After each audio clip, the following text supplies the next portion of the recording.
Click on it, click on TV47, you definitely get yourself live watching every little content, everything that you want to watch on this great station. So thank you very much for making time. Remember hashtags TV47 News on X, TV47 Kenya on Facebook, TV47KE on Instagram, TV47 on TikTok, and everywhere else you want to be. Of course, you will not miss anything.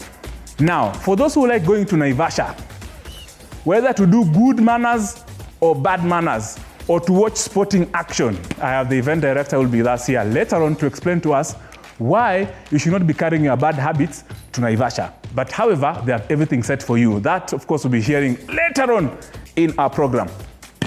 But first, of course, this show, I'm not alone. I have my producer. He's known as AKA Wambadianga. I also call Sir Nick. He's, of course, behind my ears over here and behind this show.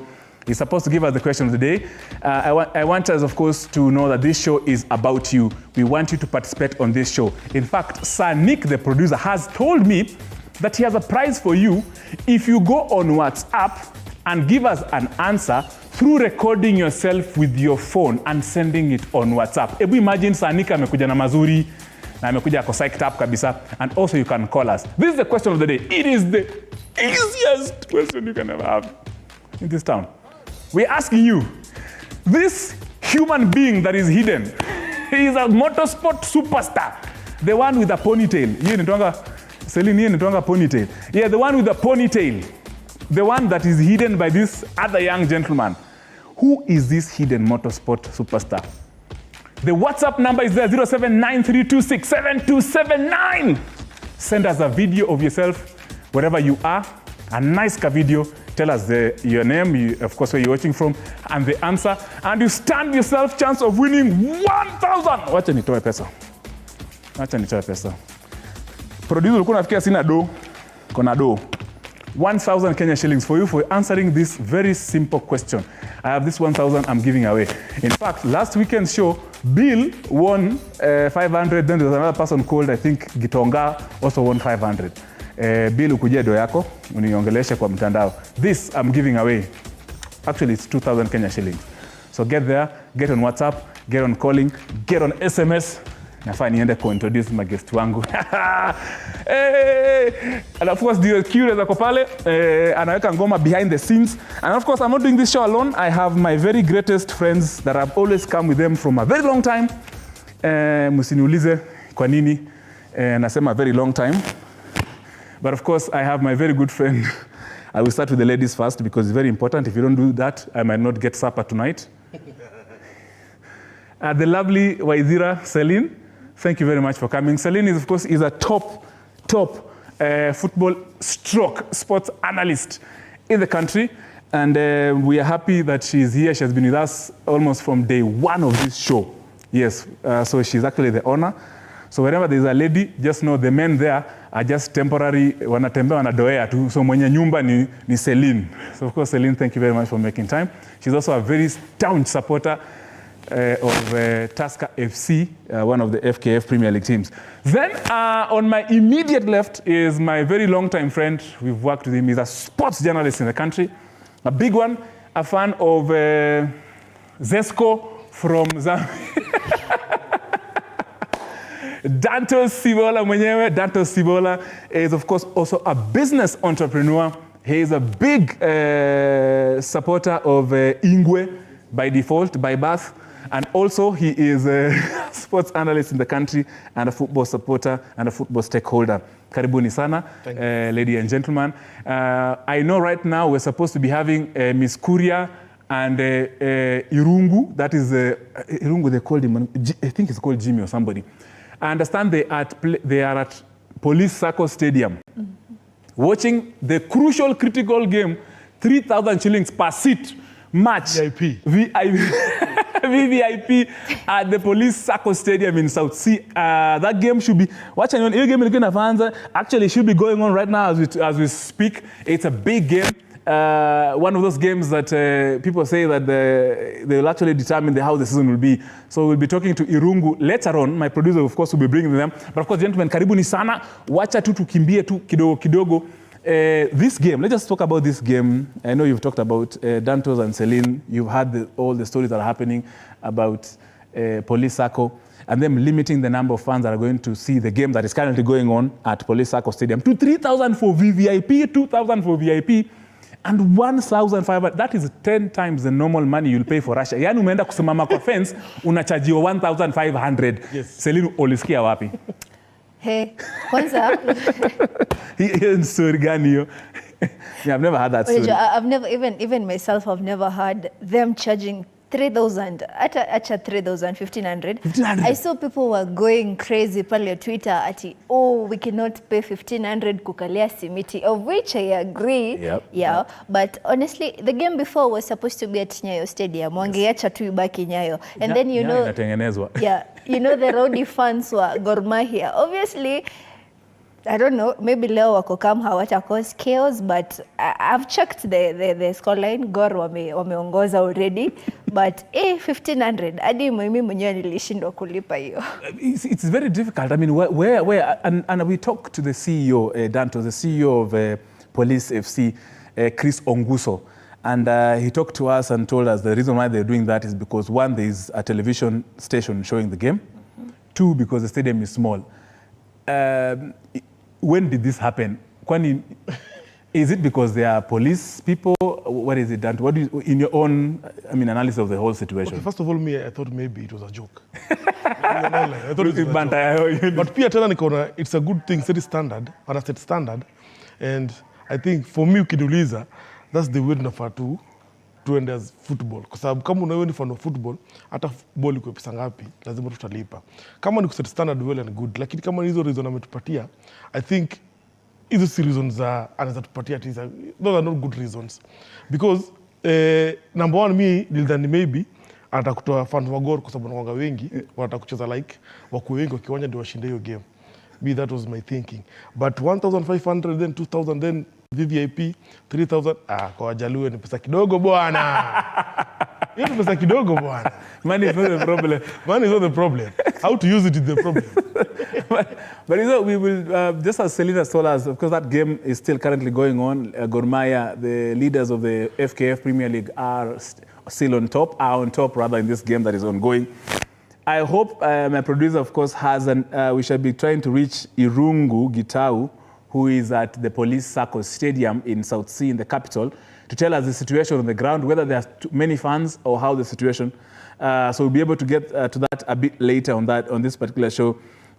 Celine, I'm just still on this because McKinstry, the coach of Gor Mahia, came out, I think yesterday evening, and responded and said he is not actually very happy about these current charges. When you hear that from a coach of a team that is playing there, there is a lot behind. I mean, it means then something fishy was being done by police.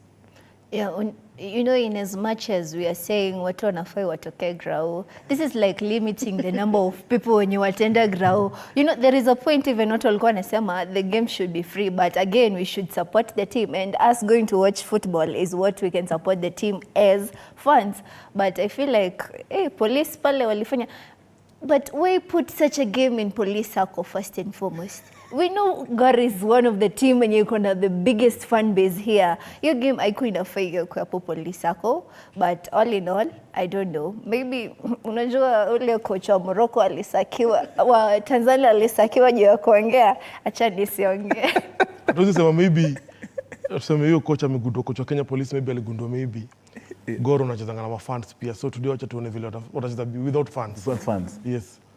My thinking is that because ukiangalia Gor, their fans wanapata motisha sana, and that's why unapata kuna hizo points wako nazo sahi. Yes. Wana coming in large numbers from all sorts of Nairobi, Kayo, Leki, Bira, name them. Yani ni team iko na fan base when you're serious na ball.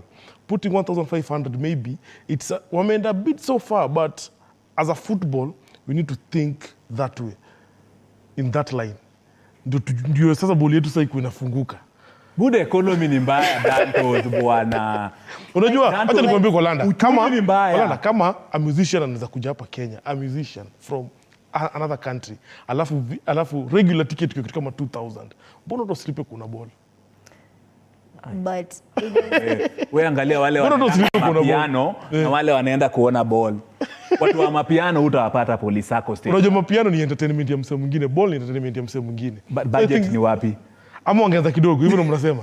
Wangeanza 500. I feel like hata sahi najua hiyo stadium imejaa. Hadi watu wakiteta juu hiyo 1500. Najua hiyo stadium. Hata kuna vile stadium kama imejaa. Stadium utafuta tu imejaa. But imagine I have friends who are supporters of Kenya Police. Kenya Police, if you're an employee or if kama ni polisi na kuna ID unaingia free of charge. Yeah, even at Ulinzi complex. Ukiona ni kama hapo kuna mind game inachezwa with the coach. Because of course I'm trying to look at some of the pictures where FC is a cartoon. I'm just going on social media checking out when they're checking the stadium. By the time the players were going there, the field was almost empty. And remember, this stadium is next. The only thing between the stadium and the field is a small wall. Yeah. And you know very well, Gor Mahia fans can scale the walls of Babylon, including the ones at Kasarani. Well, that is football. That's the fun about football. And remember, let me just give you the facts about this. They're only, according to Police FC Sacco, or they are only allowing 500 fans into the stadium. I think that put 50 for VVIP, then 100 for VIP, and then 350 for raia kama mimi na wengine wale wa Russia. Na hata kunaga Russia huko unasimamanga tu unapenya uangalie ball. So things are normally very thick. This way, just the way Selina said, Dantos, this is not the way to really encourage people to come to the stadium. Yeah. And we are here shouting with the Ministry of Sports and telling people to come to the stadium. Police themselves, they're in government. Their minister is saying this and they're doing the opposite. But I think then, kama FKF when unasimamia ball unafaa come up na regulations or charges then. Because kama iko open, anybody can do anything. But ukiniuliza pia, the way nimesema tu, I think wanaitumia kama mind game when it comes to football. Wanda kuona, can Gor play without fans? Ama ni fans wanawasaidianga. But believe you me, Gor wanaweza cheza with or without fans. Yeah, I think Gor has the attacking mentality. Wako na the winning mentality. Hadi uweke fans ama ukose kuwekea fans, they will still play good. Yeah. It's true. Is it another way of You see, I can see these are some of the pictures. I don't know if you can see if it's clear. You can see over there. I just want to give my analysts a picture of how things are with their small this should be either the VIP. Yeah, unakalia concrete. Ile concrete ngumu kitoka pale uko na transcriptions kwa nini? Kwa dudha. So I don't really think that this is just one of the pictures I just received from there. It looks like the stadium is almost half empty, and I think the fans did not even want to turn up because ukisikia police and you see they put measures, you just know ukienda kufanya mchezo ni problems. Lakini Gor hata Ulinzi wanafanya tu shida kwa Ulinzi complex. No, but hapa unajua ukifanya mchezo hapa umemalizwa. You're finished. And I think going forward, as you see, the police with this kind of image, I think they've actually spoiled their PR in terms of actually getting fans. Now fans will be like, mnakumbuka mlikuwa mnaeka. So basically, Police FC themselves have just dug themselves that hole. Celine, what do you think? Wamejichimbia tu shimo in terms of not even getting fans. You know, I only know one fan of Police, and it's Kuria, and she's not here. Oh, Damana, Miss Kuria. Juu wameingia sare. Oh, no, Miss Kuria and Irungu. Yeah, Irungu is a Gor fan, and then this one, Kuria, is a police. Oh, no wonder. But, maybe wanataka kuseparate polisi kwa ya wale wako na kakitu wale wazito. Lakini police wenyewe wanaingia free of charge if they have. Yeah, they have the idea and all that.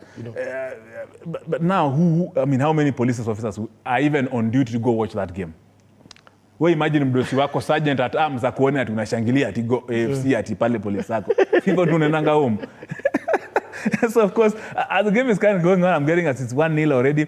The other games, Zoya Sugar versus Posta Rangers. These are FKF Premier League matches versus Posta Rangers. Kakamega Homeboys, my team from Ingwe, from Umunduland, Mohoroni Youth. The games that are currently ongoing here, of course, across the country. Remember, you might see them, some of them are in Machakos, others are being played in different places outside Nairobi, because Nyayo Stadium and Kasarani are being renovated ahead of the 2027 Africa Cup of Nations hosting. And of course, as we speak about police, Dantos, do you think we have, I mean, you've seen the stadiums, they have locked them down, but you get people getting in there, but you don't see any activity there.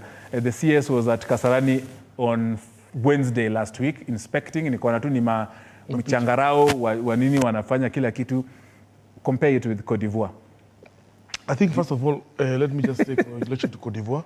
As a country, they were out too. Yani, we didn't expect Cote d'Ivoire as a host kama hiyo alone, according to the history of Cote d'Ivoire vileko. But first of all, wamejiprove despite the weather huko, wamejiprove beyond reason. Yani, wako tu sawa. Coming back here to Kenya, I think we can. Hakuna kitu iwezekani. Everything inawezekana kama watu watakuwa serious na ile kitu tumambo tufanye. Like for example, utapata hizi magrao tuna renovate, bado tukuna mtu anataka kukulia hapo. There is somebody anataka tu yani tumbo yake kubwa. Yani ashibe na afanye substandard work. Afanye substandard work. Ana ni vitu fake. Yani kuna tu mtu pale kutoka kwa ministry down to the federation. I'm 100% sure, and that is Kenya for you. And I won't be shocked kama hiyo siku kifika, alafu the people wenye wanakuja kuangalia kiwanja wakataka kusema tuweze cheze hapa. I won't be shocked. Because na expect kama hiyo ama Kenya, lakini expect kama hiyo inaweza fanyika. No, of course Celine, then blame game ianze sasa. Itaanza kawaida. Si ndio hiyo mambo. Of course our condolences and of course our sympathies to those who were affected by the blast in Embakasi.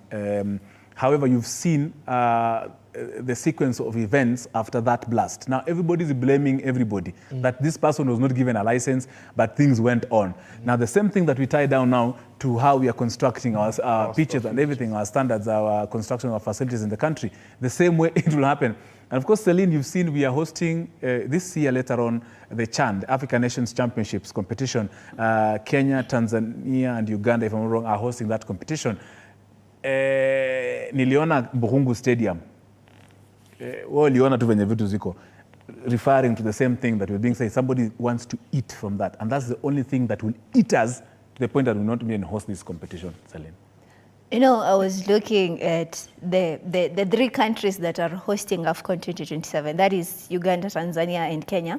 And I was comparing the fields at Tanzania and Kenya. If you look at Benjamin Mkapa itself, it's like 3 times better than our Kasarani, which we consider our best, our best. And I was like, they're coming for inspection, I think 2025, right? Yeah.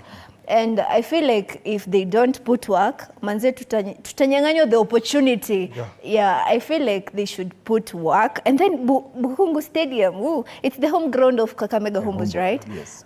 I think the problem with the Buhungu Stadium, with the former governor alikuwa pale alikuwa manza vizuri sana. I don't know mali alienda wrong. Because that field imekuwa na build for the last 10 years. Sasa tumeingia another 5 years ya the new governor. So I think vile nimekuambia tuko land hapo. Kuna mtu mahali anakula hiyo pesa. Anaslo hiyo vitu kabisa. It happens of course, and we really want to really, whoever is watching, I know you will be in a position in the ministry. Utakuwa mtu utapata hiyo kazi. Hata mimi najua very soon we will definitely get that job to do that. But please don't eat. Yeah. Because it will eat you later. Do it for Kenyans. Just do it for you and your children. Itakusaidia. This is sports extravaganza. And we're extra about everything. And we want to give you 1,000 Kenya shillings. I have the easiest question of the day. I want you to call. My producer is saying that you are calling, but you're not calling. We want you to call and we want you to WhatsApp. We're asking you this very, very simple question. For 1,000 Kenya shillings. Leo nakutumia live kwa simu yangu. Leo napata namba yangu. We are asking you, who is this hidden motorsport superstar? It is the easiest question in the world. You can guess. It's just written on the question itself.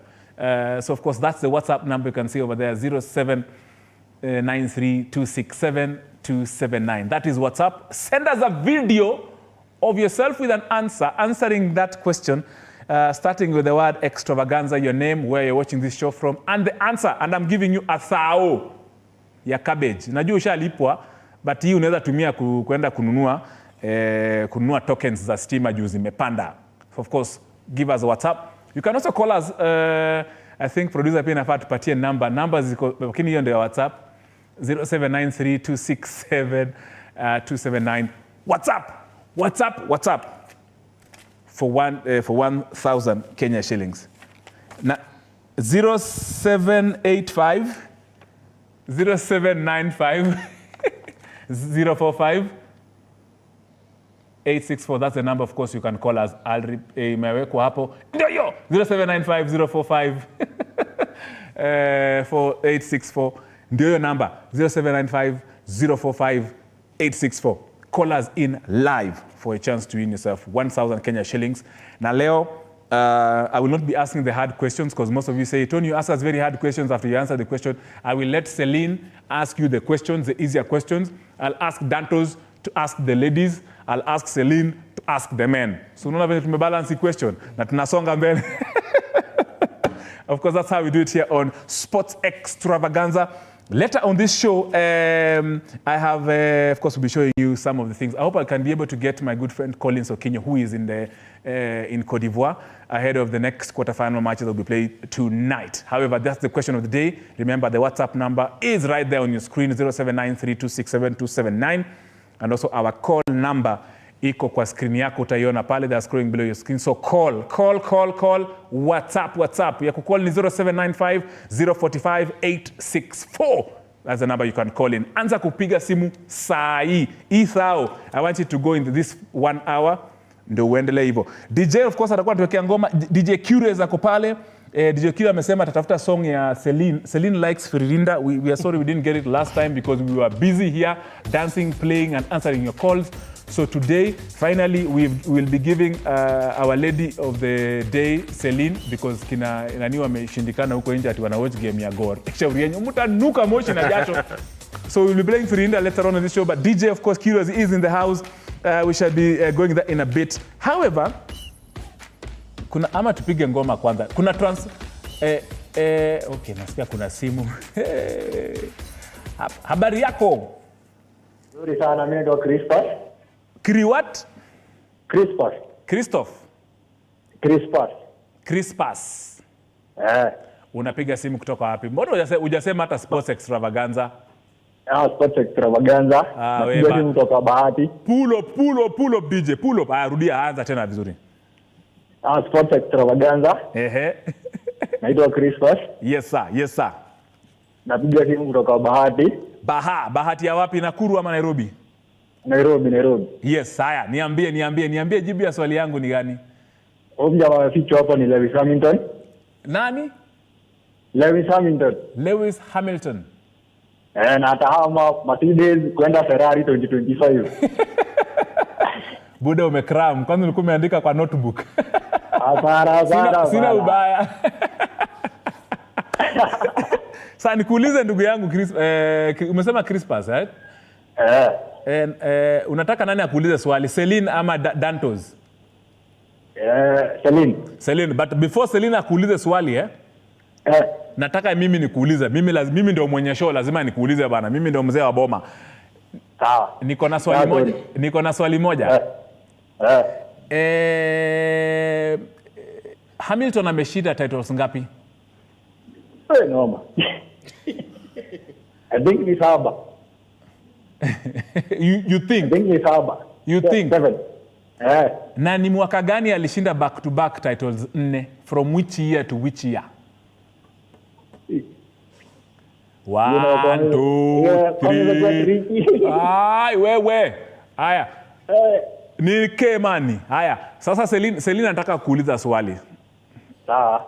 Sasa? Poa sana. Unataka swali gani? AFCON ama F1 ama? AFCON. Okay. Who is the top scorer of the entire tournament up to now? Up to now? Ni mjamaa wa Guinea. What is his name? Naisahau mjamaa fulani. Okay, anachezea timu gani? Equatorial Guinea. Yeah. Sasa si unipe jina juu unajua timu anachezea. Jina ndo kumbuki. Wewe unaniangusha, mrembo anakuuliza swali tamu unashinda kujibu. Hii jioni nilikuwa nataka leo uomoke pia na yeye. Mimi nataka tutao. Sasa unaanguka maswali yetu yote. Umepata tu swali moja, umeanguka zingine zote. Haya, wale unaona zingine. Hiyo tu moja. Umeanguka zote except moja. Piga tena bro, piga tena. Selina amesema atakutopia hapo na ya kutoa. Hiyo inakuanga ya Dantos. Dantos anasema atakutumia kutoa. Nitampelekea. Selina atakutolea kwanza. Chris bana wewe piga simu tena umeanguka.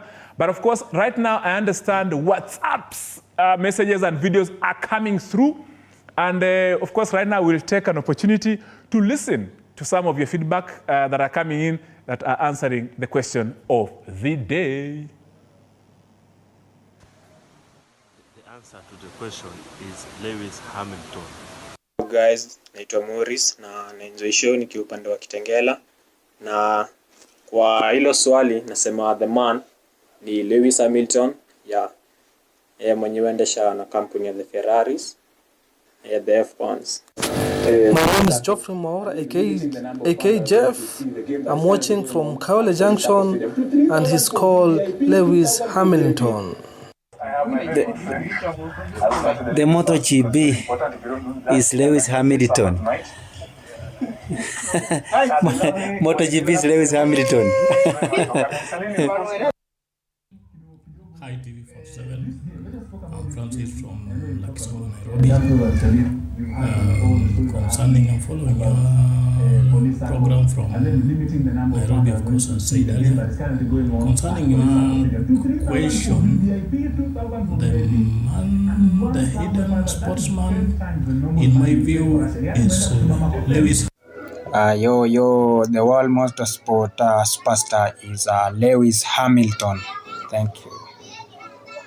Extravaganza show, watching from Taita Taveta County. My name is Darius Mungura.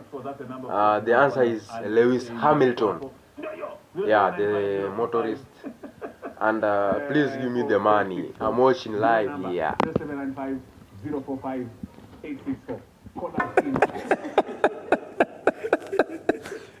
Nirudisheni yule msa amesema MotoGP. Nirudisheni. Tafadhali Sanik nirudishie yule mtu amesema MotoGP. Huyo anataka. The MotoGP is Lewis Hamilton. MotoGP is Lewis Hamilton. Huyo jamaa tumeona panja. Ule mjana. Tafadhali Sanik chukua namba ya huyo jamaa ametuma hiyo sana. Kama umeona huyo jamaa mwenye amechukua hiyo, this is MotoGP, huyo ni Lewis Hamilton. Tafadhali tu huyo uchukue namba yake. Mimi personally nitampatia yangu. Sitampatia hii, nitampatia tu yangu kama 400 tu yake apeleke. Chukue namba yake, I'll send it to him. Is a good one. But remember, please send in. When you're sending in your feedback, please turn your TV volume down and then speak into your speaker. Ongea na nguvu kidogo. Ongea venye Tony anaongea, so that we can hear you. We want to, this show is about you. This show is yours. We want to hear your feedback. And this is the question, if you're wondering why we are putting people on TV, why we are putting your neighbor on TV. I know watu wanasema, nimeona jirani yangu. Your jirani anataka kuomoka, because they're answering this very simple question. You're asking them, who is this hidden motorsport superstar? It is the easiest question you can ever have here. So remember the WhatsApp number. Record yourself in any way, but remember you want to hear your voice and also see your face. Tell us your name, your answer. Start with the word Sports Extravaganza, and you stand a chance of winning 1,000 Kenya shillings. Nakupatia. But unajua already 500 yangu imeshaenda sababu tumepelekea ule mtu wa MotoGP. wa Lewis Hamilton. Of course, I understand. My producer is saying, do we have another... We have another list of feedback coming in from our WhatsApp. They're coming in thick and fast. Listening to your feedback. Live pale Extravaganza show. I think huyo jamaa anaitwa Biada. Good evening, Tony Kwalanda and your sports team, Sports Extravaganza TV47. The hidden sports personality seen on the picture is the racer who was formerly left Mercedes and gone to Ferrari, Lewis Hamilton. The answer to the question is Lewis Hamilton. The the answer to the question is Lewis. Guys, naitwa Morris na naenjoy show nikiwa upande wa Kitengela, na kwa hilo swali nasema the man ni Lewis Hamilton. Yeye mwenyewe endesha na kampuni ya the Ferraris, the F1s. My name is Geoffrey Maura, aka Jeff. I'm watching from Kaole Junction, and he's called Lewis Hamilton. Please, nalidi kutuma sana mnanibamba, but remember, speak as loud as the way you can go and ask for that nyama choma. Ile venye semanga, we leta hiyo choma na mtumbukiza. That's how I want you to speak when you, of course, when you're speaking into your phone and giving us that WhatsApp video. Remember, start with the word Sports Extravaganza. Tell us your name, where you're watching this show from. Give me an answer. Give me some information. Teleza kidogo, just for about 10-20 seconds. Tuambie kidogo about, of course, whoever you think that person is there, and you stand a chance. I'm giving away 1,000. There is nowhere in this world, in this show, where people give you 1,000 at 4. Simon, habari ya kino? Simon, habari ya kino? Poa sana. Poa sana, ndio Sports Extravaganza. Ulisikia wapi? Nilisikia kutoka Kenol. Aiona kutoka selector pulo. Na cheki kutoka Kenol. Keno, nimesikia ukisema Keno na Extravaganza kwa jina moja. Karibu nicheke hapa na Dantos na Celine. Haya, niambie hiyo jibu ya swali yangu ni gani? Superstar ni Lewis Hamilton. Huyo ni Lewis Hamilton. Ni mwaka gani alishinda title back to back mara 4? 2021. Ate what? Hiyo umeanguka. Ndio kusema, nani akuuliza swali hapa mwingine, Celine ama Dantos? Celine. Haya, Celine anakuuliza swali rahisi sana. Celine, uliza huyu bingwa wa Keno. Sasa mtu wa Keno. Poa sana. Unataka swali gani? Formula 1, AFCON, EPL? EPL. EPL. Wewe ni wa timu gani? Chelsea. Nani alifunga bao ya mwisho yenye tuliwachapa 4-1? Ilikuwa kumbuki. Au kumbuki, na wewe ni fan wa Chelsea jamani. Ana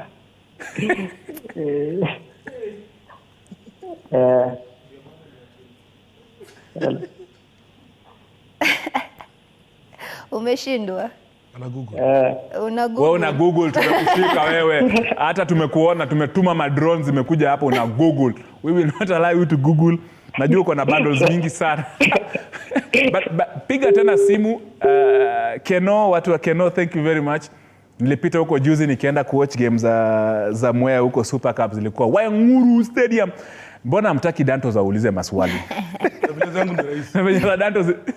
Na venye za Dantos ni maji, nimeona maswali za Dantos ni rahisi. Za Celine ndio mbaya. Kujeni kwa Dantos. Remember, if you're just joining us, this is Sports Extravaganza, where you just watch and win. Where you watch and win, and you meet some of the greatest sports analysts you can get in Kenya. Tafuta Celine na Dantos mwingine Kenya hautapata. They are the best in their business. And of course, remember, niko na DJ kidogo. Mimi naomba tu DJ apige ngoma 2-3 kidogo. Na ilikuwa ni song, sijui DJ ndio, but lazima kuwa na kafirinda mahali. Tunataka tu DJ atupatie ngoma kidogo. Mi producer, unajua mimi niko na kierere. DJ sasa, lakini najua DJ ulisema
Ni jirani yake hapo garden setano anapiganga makelele ndio kulala pale hivyo. But of course DJ Kiro is one of our teams over here. Anatupigisha DJ tupigishe ngoma. Nataka leo tupumzike tukunywe maji.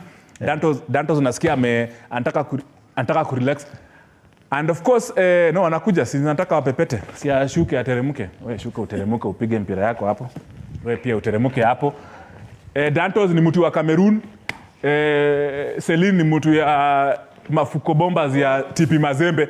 Haya, kujeni hapa nimewaleta hapa nimewapatia stage. Endeleeni.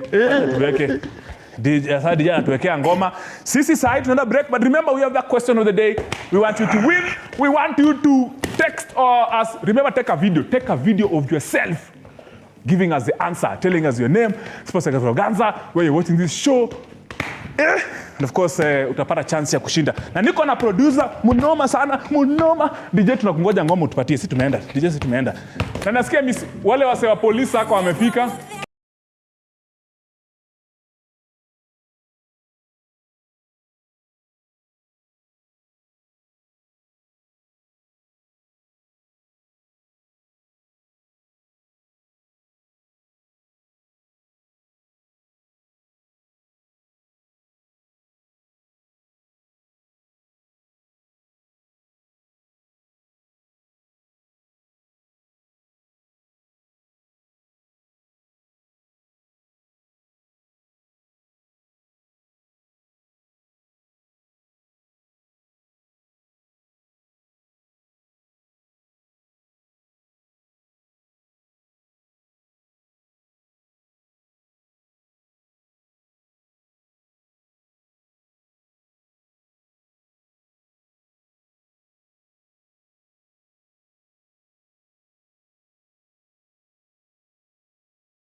As a church, if we believe in God and we pray for our country, we also are to do all that we can to counsel hearts, to bring up true men of God. It's a story of hope and resilience that continues to touch very many people in the world. I always tell people, I believe it's worse being in a broken home than having no arms and no legs. But when you don't get a miracle, you can still be a miracle. Nick Vujicic is our guest, the man that was born without limbs. Certainly an episode you do not want to miss out on, so keep it TV47, 8 p.m. on Saturday. This is not just a show, it is a celebration of resilience, strength, and the indomitable spirit within each of us. It causes a strain, let me not lie to you. All these things cause a strain because one of the other things become who in your family has this, then where did it come from? Here on Beyond the Limit, we meet incredible individuals who have turned adversity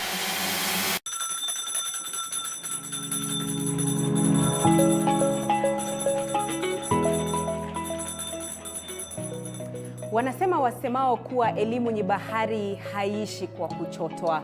Wakati mwingi natangamana na wanafunzi madarasani, sio kama mwalimu bali kama nahodha kwenye kipindi cha tasnia ya elimu. Na iwapo utanikosa madarasani, basi utanipata nyanjani nikisaka habari zenye usawa, ufasaha na ukweli. Na iwapo utanikosa nyanjani, bila shaka utanipata studioni hapa nikisoma habari na kuendesha mijadala mikomavu. Mimi ni Andrin Kilemi, mpenzi wa lugha ya Kiswahili na elimu kwa jumla.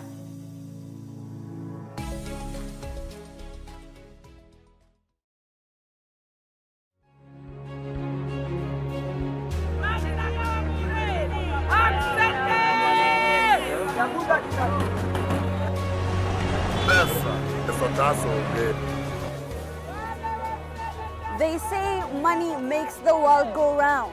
So let's slow things down a bit. put things in perspective. From the markets to the streets to the stocks, we make the complex comprehensible. Join me, Hibak Said, on TV47 Business News for market insights like never before.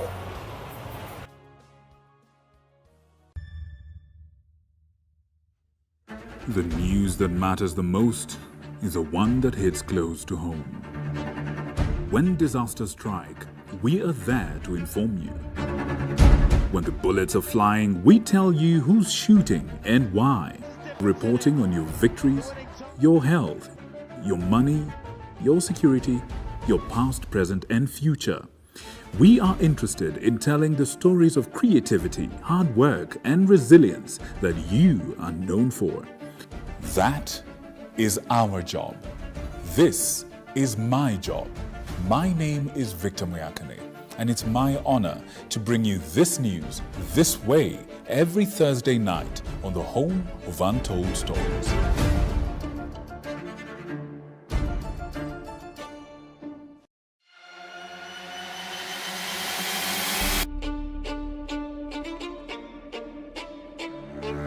Katika majengo haya, hapa ndipo sheria zinapotungwa na zinapopakuliwa. Nitakuletea viongozi mbalimbali, mirengo mbalimbali, wote kwa pamoja wakipika na kupakua. Tutawapa nafasi kuweza kuangazia changamoto na mafanikio ya ugatuzi katika ukumbi wa siasa kila siku ya Jumanne kuanzia saa 1 kamili na kuendelea.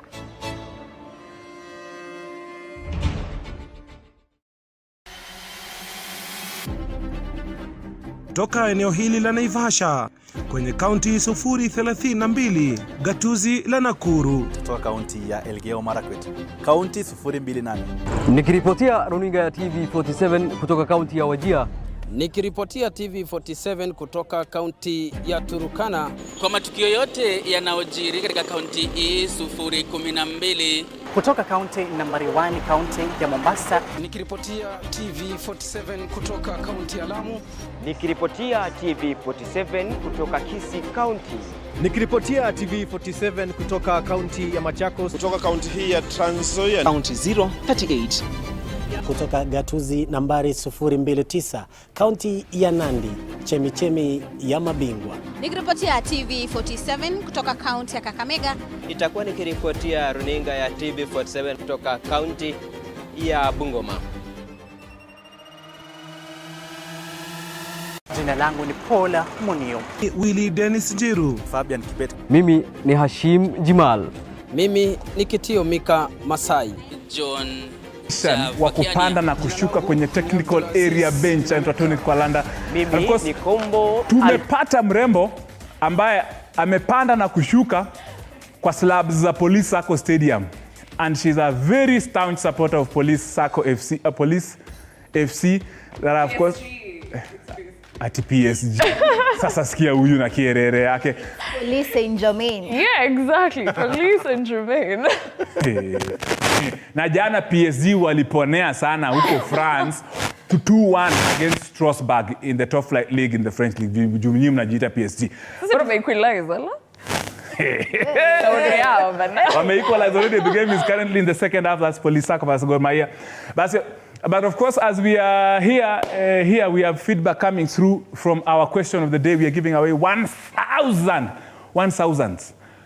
Kenya shillings, equivalent of how many dollars? $6? Yeah, in $6, and equivalent to 5 sterling pounds. Uganda shillings in 40,000 Kenya shillings. 40K ndio hii hapa. Watu wa Uganda, watu wa Champara 40K ndio hiyo. Watu wa Mafaranga, that is in Mafaranga in Kigali, that is the equivalent of about 15,000 Kenya shillings in Mafaranga in. Sasa kuna feedback hapa imecome through. Hujasema jina yako, but umesema tu umeweka video na tuwezi fungua hiyo video juu hatujui unataka kuonyesha Celine nini. Wewe nataka namba ya Celine ni Krashi. Ni Nigeria. Disclaimer. Easy. The qualifications for getting Celine. Are you Nigerian? Either half or full. Then, of course, we have others. Hi, Linda from Dagoretti Sports Extravaganza. The hidden motorsport is Lewis Hamilton. Of course, naona hivyo namna hiyo. Hivyo ndo kunaenda, si ndio? Haya, tuende tuangalie feedback ingine. Hi, name is Kelvin Krimi. The answer is Lewis Hamilton. Where is my sports extravaganza hashtag? Poterea bari. Krimi again. Too many to mimi siya ikonda ndatu. Lewis Hamilton. I am Mary. Mary, usikuwe na haraka. Najua pengine unachemusha chai. Just slow down. Start with the name, of course, of the show. And you get a chance to win 1,000. Pole pole. So munipatie hashtag jameni. Nipatieni hashtag tafadhali. And of course your name, where you're watching the show from. Nipatie tu vitu kihobela. Remember also you can send in a video of yourself telling me the answer. That of course increases your chances of winning 1,000 or 40,000 Uganda shillings or 15,000 mafranga. This of course a video coming through in wacha nisome huyu Lewis Hamilton, hujasema jina lakini unaona hapa wewe ni mtu wa Liverpool. And then of course we have sitafungua video juu unajua mnaweza kuwa mmeweka vitu za kiajabu huko ndani. And of course your videos will be playing them on this show, of course giving us the answer, telling us your name, shares that video, smile and talk into that video like the girl and the man that you are. This is extravaganza. Unangoja nini? Aya, Lewis Hamilton, a British Formula 1 driver, he shifted from Mercedes to Ferrari this week, and that was the F1 news of the week. Nana alikuambia is the Formula 1 news of sisi ndo tunakupatia news ama ni wewe. Then this was extravaganza. The Indian face is Lewis Hamilton's. This is Ndegwa from Nyere. Nyere, karibuni kwa show sana. Huyu mwenye anatype, hata naona anatype nini, hajamaliza kutype. Anaweza kuwa kitu ya kiajabu hapo hivyo. Let's just get into it. The comments. This show is about yours. My analysts will be also giving us their feedback about what they think about your handwriting. Hi, I'm Mike from Ongata Rongai. Kwanza umeanguka. English lesson number 1. Proper nouns. Sisi kama former Ongata Rongai residents, you cannot call us with small o. No. We cannot accept. Na ni mimi ni young artist, I would like to come for an interview. Unataka kuja? An interview. Piga simu ama utume video. Ndio nani what of course yes, naambiwa na producer atakuongelesha wewe. Wacha tuende kwa nyana type, wacha na type nini. Ameweka tu video. Tumeni hizo ma video. Wacha tuone mwenye anakuja. Ziko vingi. Huyu mpaka ameweka missed call. Wewe chukweni call za watu bwana. Sports Extravaganza, I'm Helton watching from Voice. Thank you very much. Tunataka tusome haraka. Lewis Hamilton. Maoni yenu hayo. Mimi sijasema, ni wewe umesema. Leo kidole yangu inafanya kazi. Wacha nitatumia kidole lingine juu natumia kidole. My name is Bebson Zau watching from Athi River KMC. My name is my answer is Lewis Hamilton. Umeanza na small letters. Amesema hapa Tony, this video is we don't trust you. We don't trust you.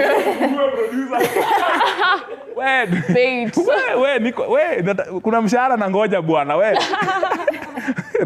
Wewe sema my name is Joel Walter from Kisumu City. Finally tumepata Kisumu. Sports anasema ni Lewis Hamilton.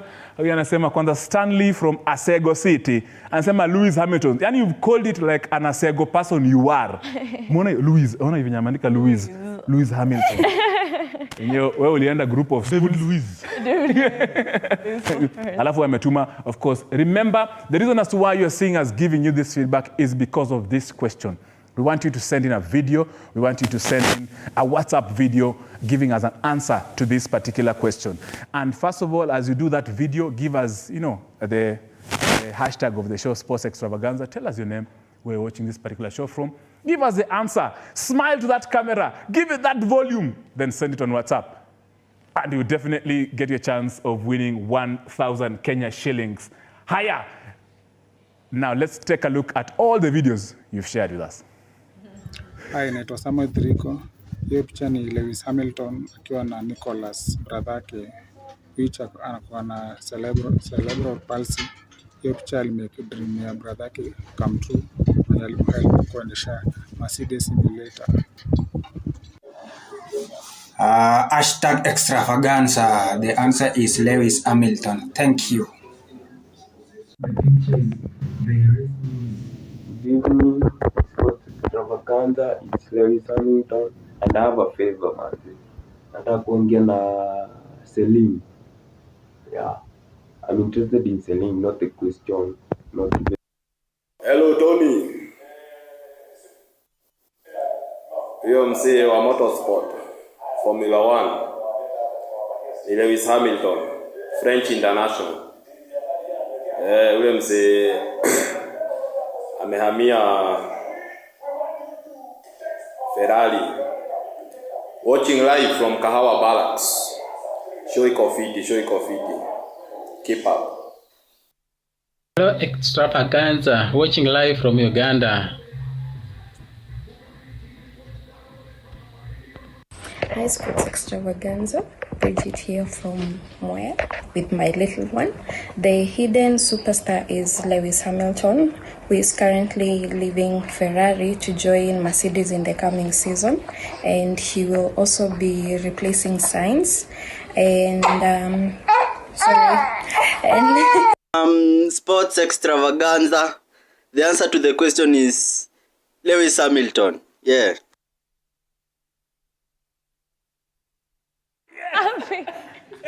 Mimi tu kuna kijana mmoja hapo. Nyumba yake ilikuwa na moshi. Unasema alikuwa anapika. Kwa raha zake. Na uko kupika na kuni kwa nyumba. Kuni kwa nyumba. Ulikuwa unapika nini? But whatever you are cooking, I hope please send in as many as you can. You've seen my good friend from Uganda, Champala, Uganda, my good friends. Send in as many times you can. Because it's very important, because we want to give you 1,000. This in Uganda, it is 40,000 Ugandan shillings. 40,000. Nimeshikilia 40,000. Yani, in fact, if Dantos added yako ya kutoa, uko na 50. And we are asking you this question. Who is this Motorsport Superfan? Send in as many times. Remember, send in a video on WhatsApp. The number is below your screen there. You can also call us in live. The SMSs are also there, as you, of course, you can send via SMS if you want to send. But we want your WhatsApp and we want you to call us. So piga simu as many times as you can for a chance to win 1,000 Kenya shillings. Na tunaenda hivyo kabisa. Now, najua inafaa tupige story kidogo hapa za transfers. But first of all, we have the latest. Amejileta. That's the SMS number 22047. Finally, we've managed to get a police FC. Wanajiita PSG. Yeah. Police Sako Gormaya. What does PSG mean, a police Sako? Police Sako? Police Saint-Germain, just like that as it is. So Police FC football club are known as the PSG of Kenya. How they reach that particular, whatever, it is between Miss Kuria and wherever. But of course, as we go there, Miss Kuria, how was the game? Karibu, first of all. Miss Kuria is one of our top football analysts here on Sports Extravaganza, and we had sent her to go and witness the Police Sako, PSG versus Gor Mahia. Get used to it. So, kimeumana ama akijaumana? Akijaumana. I know it's 1-1 right now, if I'm not wrong. Give me 90, give me 90. Give me 90. Na mko home na mna draw? I will, but what is the problem? What is the problem? And you didn't want fans to come there? They are still unbeaten, so we are trying to end the unbeaten run. Yeah. It's not that easy, because since they scored, we went back to defending. Well, they conceded finally after this, immediately after the start of the second half. Good. But it's still 1-1, right? Good news is Kenya Police leading 2-1. Yeah! No. Kenya Because Police they are leading 2-1. 2-1. Yes. Who scored the second goal? 3-1! It's 3-1, you people. Get serious. Get serious. Get serious. It's 2-1. Really? 2-1.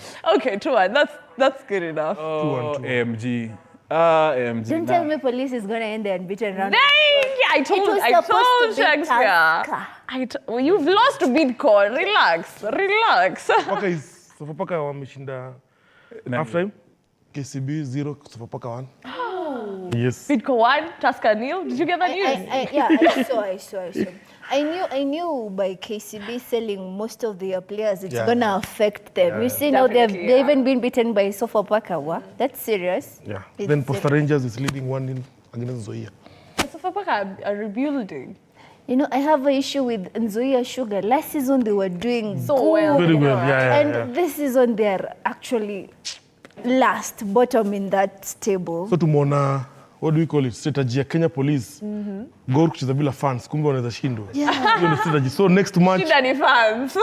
bei iende juu. 2,000 hata. It's 3-1, you guys. No, it's 3-1. It's 3-1. What was the rationale, Ms. Kuria? What was the rationale of increasing? Because you wanted less fans. Fine.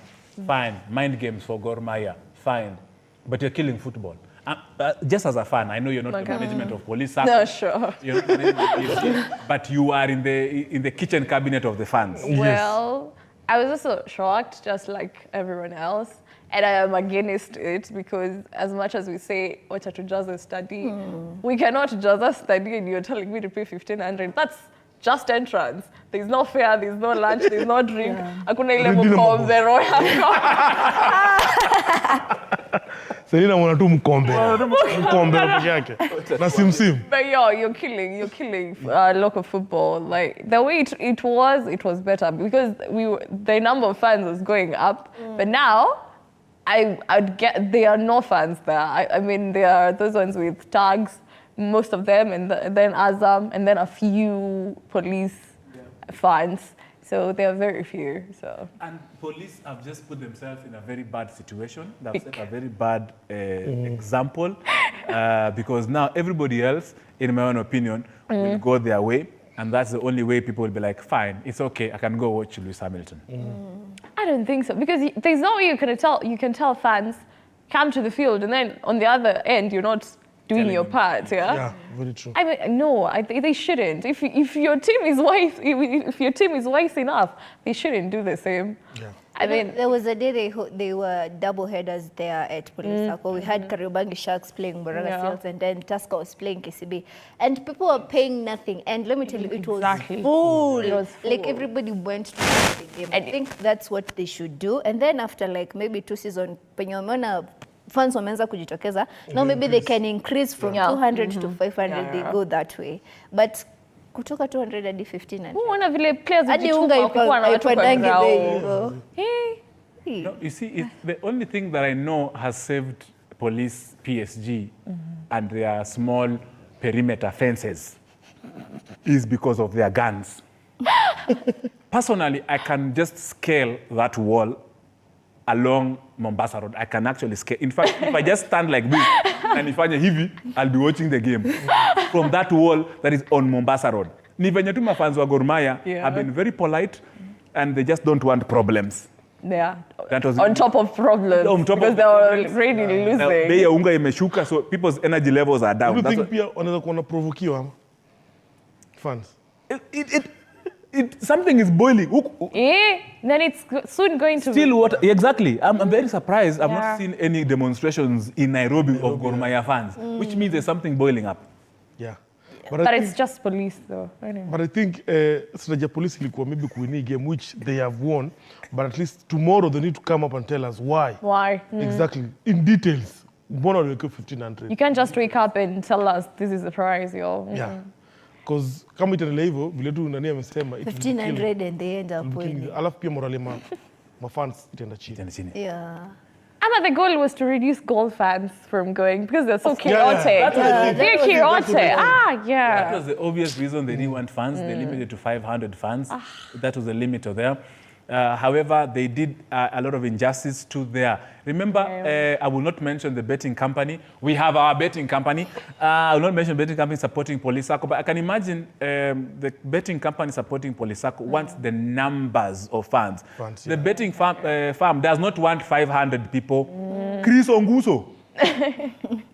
Kuja kuniomba kazi TV47. Hapo mulikosa, but of course, anyway, the match was being streamed or shown live on one of the Azam. Yeah, it was being shown there. So ndo maana aliambia watu waende waochie nyumbani. However, that umejiingiza kwa shida. Mimi sijasema ni vile nyinyi mmejiingiza kwa hiyo problem. So 3-1 to Police PSG. Well done for winning. It's just that Gor Mahia were fearing your guns because I can imagine their fans were not around, so they felt insecure.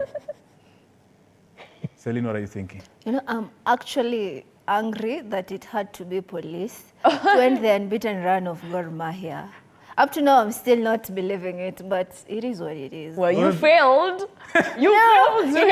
I wanted either it end in a draw. I'm not a fan of police. Neither am I a fan of God. But it is what it is. At least the unbeaten run is ended. Their run of keeping clean sheet for Now Shakespeare can shut up now. It's okay. It's okay. Sisi tumechapwa tuko sawa. Umekubali. Pana timu ya mafuta. Yeah. I saw the poster. It was really cool. I liked it. Tusker, and it was like Elianto. It was Kiboge and then Elianto there, and I'm like, what? He's cooking. But Paul made me dilute. Nani ya mafuta. I love the banter. And then full time 1-0. I'm like, okay. It has happened. It happened. Matano tenda nini? Matano.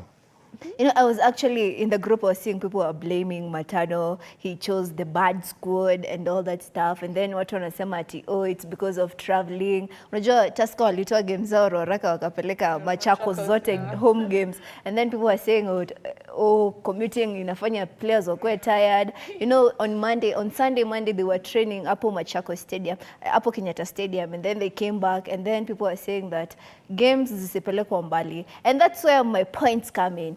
Tusker should renovate that car study of theirs. It's not that big, but if they renovate it, itakuwa sawa ya kuchezea games. Really instead of them right traveling. Yeah, and then I looked at the squad. The squad was good. I don't know. The defense kidogo, sijui defense wa Tusker inakuanga nini mbaya because huyu akirecover, huyu injury.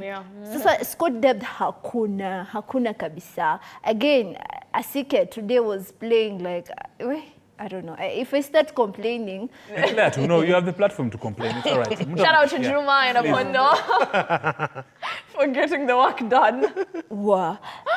I don't know. Like, we really need to do something. You know, it was last year when we played Gor, they scored the offside goal, and people are saying that it was the ultimatum Matano was given. If he doesn't win that game, he goes home. But again, Matano redeemed himself. Akarudi akashinda a couple of games back to back, and then now after losing to Gor a few weeks ago, I think it's the week before, sasa wana lose to Bidco. Next we are going to Shabana. Tunacheza Shabana next. And this is the same Shabana ilituchapa first leg. So, it's guy. Maybe you beat them if fans will not turn up. You know, but Shabana fans are going to pay that 1,500. Trust me. I don't pay or they'll just be inside and then charge them. Yeah, yes, exactly.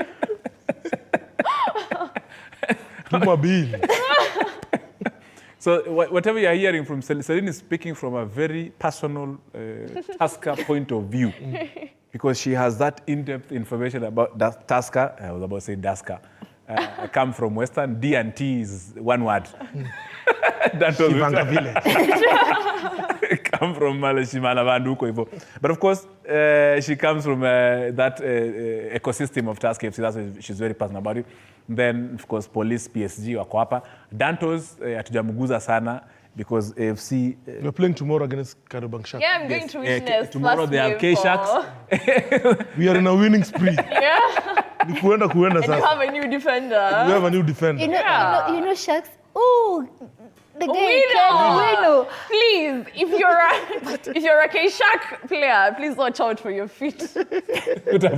You know K-Sharks actually plays one of the best games. Yes, K-Sharks is a rough. Yeah, they play one of the best game in. Like it's one of the teams wanacheza ile mpira ya chini. Hakuna ile kupora. That's why I spotted Stanley. Oh my goodness. The first game watching Stanley, I was amazed. He plays such a good football. Kariobangi Sharks is one of the teams.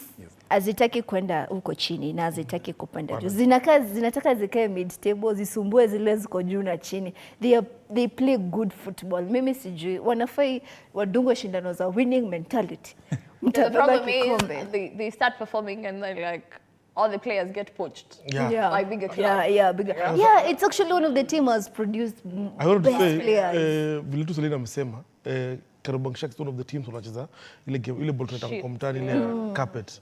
Yani they from keeper to the striking. And then pia ukiangalia fiti the team ni kama kuna business the business world. Because we know he's the president. So, and a build player, then and a sell player. People say it's the Ajax of Kenya. Exactly, actually. You know, but they don't want to go down, they don't want to come up. But I think the shida ilitokea siku whoever sijui kwa nini Mathare ilikuwa relegated because kama uliona game Mathare na Kariobangi Sharks, it was one of the they might be best coming back, right? Yeah, they're playing good game at NSL. They're really playing. You know, I saw they did a whole overhaul of the team, like new management, new players, and they're playing really good football. Uko NSL. Now that's what we call a rebuild. Yeah, I think they had a game today, Kasarani Annex. Yeah. They had a game. Yeah, they have a lot of fans. Yeah. Mathare has fans. Mathare and Nairobi. The slum Nairobi water. They're coming a big way, of course. Wanakuja. And then also Murang'a Seal and Bandari. Murang'a Seal walianza na joto sana. I don't think what happened. No, this is Kenya Premier League. This is NSL. I would say Murang'a Seal is better than Shabana. I would say that. But if you ask me, I don't think I would love to see Shabana going down. Yeah. Shabana beko league in ile momentum Especially the fans. Even Murang'a Seals, I would love. Even Murang'a Seals, I realize they have fans. Now fans so Murang'a Seals are traveling with the players. Yep. But I think where they started saying, you know, the Gabriel Kariuki left, and then hapo ndio ikaanza kwenda chini, and they're playing what? Bandari? Bandari, yeah. Ooh. But I think Murang'a Seals, they have a lot of fans. Yeah, they have fun. Most of them, I think, wanakosa kuja grao kwa sababu ya business, you know. And they support their team, like for real. They don't go to the stadium wearing Arsenal kits. They wear their own merchandise. Yeah. Both them and Shabana, actually, So, that's really nice. So for Park, I understand it's 1 KCB 0 so far. In the other game of the day. So this, as you mentioned, of course, KCB, Usema, they have sold most of their players. Yeah. So and it's affecting them. Yeah. That was inevitable. That's the other game. Murang'a Seal Bandari tomorrow. Sharks AFC. That's a Yamatere. We will be eating mugombero tomorrow and groundnuts and simsim. Be forewarned. Nataska baridi. Yani nyinyi mko na Tusker na mwezi tengeneza uwanja. Even the management of Tusker, I expected they should be having one of the best. Not even Tusker alone, even FC, Gor Mahia. Those are some of the clubs that have their own field. Yeah, like their own. If you look at KCB, they have KCB volleyball, both women and men. Men and women. I think KCB is one of the corporates really want to consider when it comes to sport. And Tusker. Yes. Because I don't think Tusker, I normally play there every Tuesday. It is in a bad condition. It's like my high school. Yeah, even worse. Even our when it rains, it's a farm, it's a garden. When it alafu inakuanga ni kama imeinama stage moja. And now kuna uwezo kutengeneza hiyo nini kiwanja. Ukiona ball ikidunda unadhani ni rugby. Inaweza inadunda hapa na inaniumanga in as much as I'm saying Tusker we need fans. There is only one stand. Can imagine tumejazana hivi hata unapatanga watu wamekaa juu ya containers they are watching football. Hata watu walikomplain ndio mkatengenezwa maplayer wakatengenezwa ile shade. After complain. Ndio malo nakaa so at least kuna shade nowadays. But also Tusker should adopt or adopt a community in Kenya. Yeah. Because the only way to get fans to the stadium besides Celine and her entourage from the village is to get communities to support. Tusker, are you thinking of maybe going? They should. I know they wanted to do something. Go to Meru. Were they Meru? You're supposed to go to Meru, but you didn't embrace the Meruyans. But of course, you know you're coming with Tusker and Meru's on watu wa Jaba. That's why we can't do the two. Kiwanja pia iko almost the same. So kuna tofauti. So kuna Machakos. Please, at Tusker, I know, siwezi ongea mbaya juu yenu, natafuta biashara kutoka kwa Tusker, mtapatia very soon. Siwezi ongea mbaya sahi. I'll talk bad when you are in the house, mtakuwa hapa. So siwezi ongea mbaya sahi. But remember you're joining us, this is Sports Extravaganza. I have, of course, the lovely Miss Kuria, as well as Celine herself, the gorgeous, and of course, the Mundu wa Mhombero, from the land of Ingo himself, Sibola Dantos. This, of course, are top football analysts here on Sports Extravaganza. And, of course, me, Tony Kolanda. I'm the coach at the technical bench, the man who traverses from left to right of the technical bench in that field. Ndio mimi hapa hivi niko hapo kwa Extravaganza. And we want you to win 1,000 Kenya shillings. Already nishapatiana 500. 500 nimepatiana. 500 nimeona yule jamaa alikuwa anasema MotoGP. Yule jamaa alisema MotoGP. Hiyo nishampatia 500. Wewe unajua jioni leo anakula nyama. Si ndio? So of course as DJ Kiros gives us 1-2 anapiga. Kwanza acha niulize DJ Kiros, which team do you support in the English hapa Kenya? Team gani unasupport Kenya? KPL. Team gani unasupport Kenya? FC. Okay. Ya mate. Mic yako nasikia kuna mic yako. Chukua hiyo nyundo. Chukua hiyo rungu ya Moi. Team gani unasupport? FC. By blood, by default. I swear. Unajua nani FC? Okay, kando na ball boy, unajua nani? Anajua of course FC, but wewe ni mtu ya Man U kabisa. Mbaya sana. Sasa kesho kuna game ya Arsenal na Liverpool. Unaonaje hiyo game? Tutaongea na wao baadaye. Arsenal na Liverpool. Arsenal Liverpool tomorrow. Arsenal Liverpool. To be honest. Na nani anaenda? Klopp. To be honest. Arsenal. To be honest. Yeah. Najua ni it's kind of weird lakini You're going to beat them tomorrow. Arsenal, Liverpool. Yeah. Arsenal watafanya kitu. Haya. Arsenal watashinda. Sasa mnasikia atasikia DJ Curious anasema ati Arsenal inashinda Liverpool. Hata mimi niko naye. What do you think? I think Liverpool are going to win. No, I think Arsenal are going to win. I can bet on sasa that. Sasa Sanika anasema akona game anataka tucheze. Anasema anataka tupige laini hapa. Tutoe huyu mtu hapa. Tusimame tu hapa. Haya, Miss Kuria simama hapo. Selina hapo. Danto simama kwa hii shati inakaa kama ya nani ya PSG. Simame hapo. Hii ni Sports Extravaganza. Haya, Sanik amesema anataka kutupatia swali namba 1. Na nataka tutulize. Dantos, we want to ask you one question.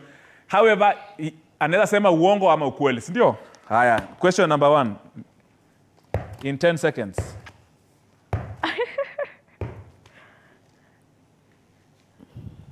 In 10 seconds, Dantos. Yes. Nipatie stadiums 10 za Kenya. Na isikuwe ya kama utaka maliza huko. Haina shida.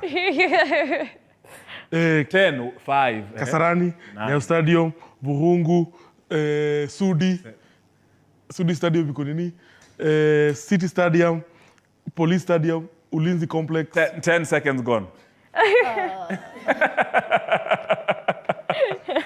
Amezitaja zote, si ndio? Amezitaja 10. Hizo ni 10 stadiums. Amezitaja kabisa. Haya, wacha sasa tuingie kwa let me go to my Celine. Celine, unapenda Premier League sana.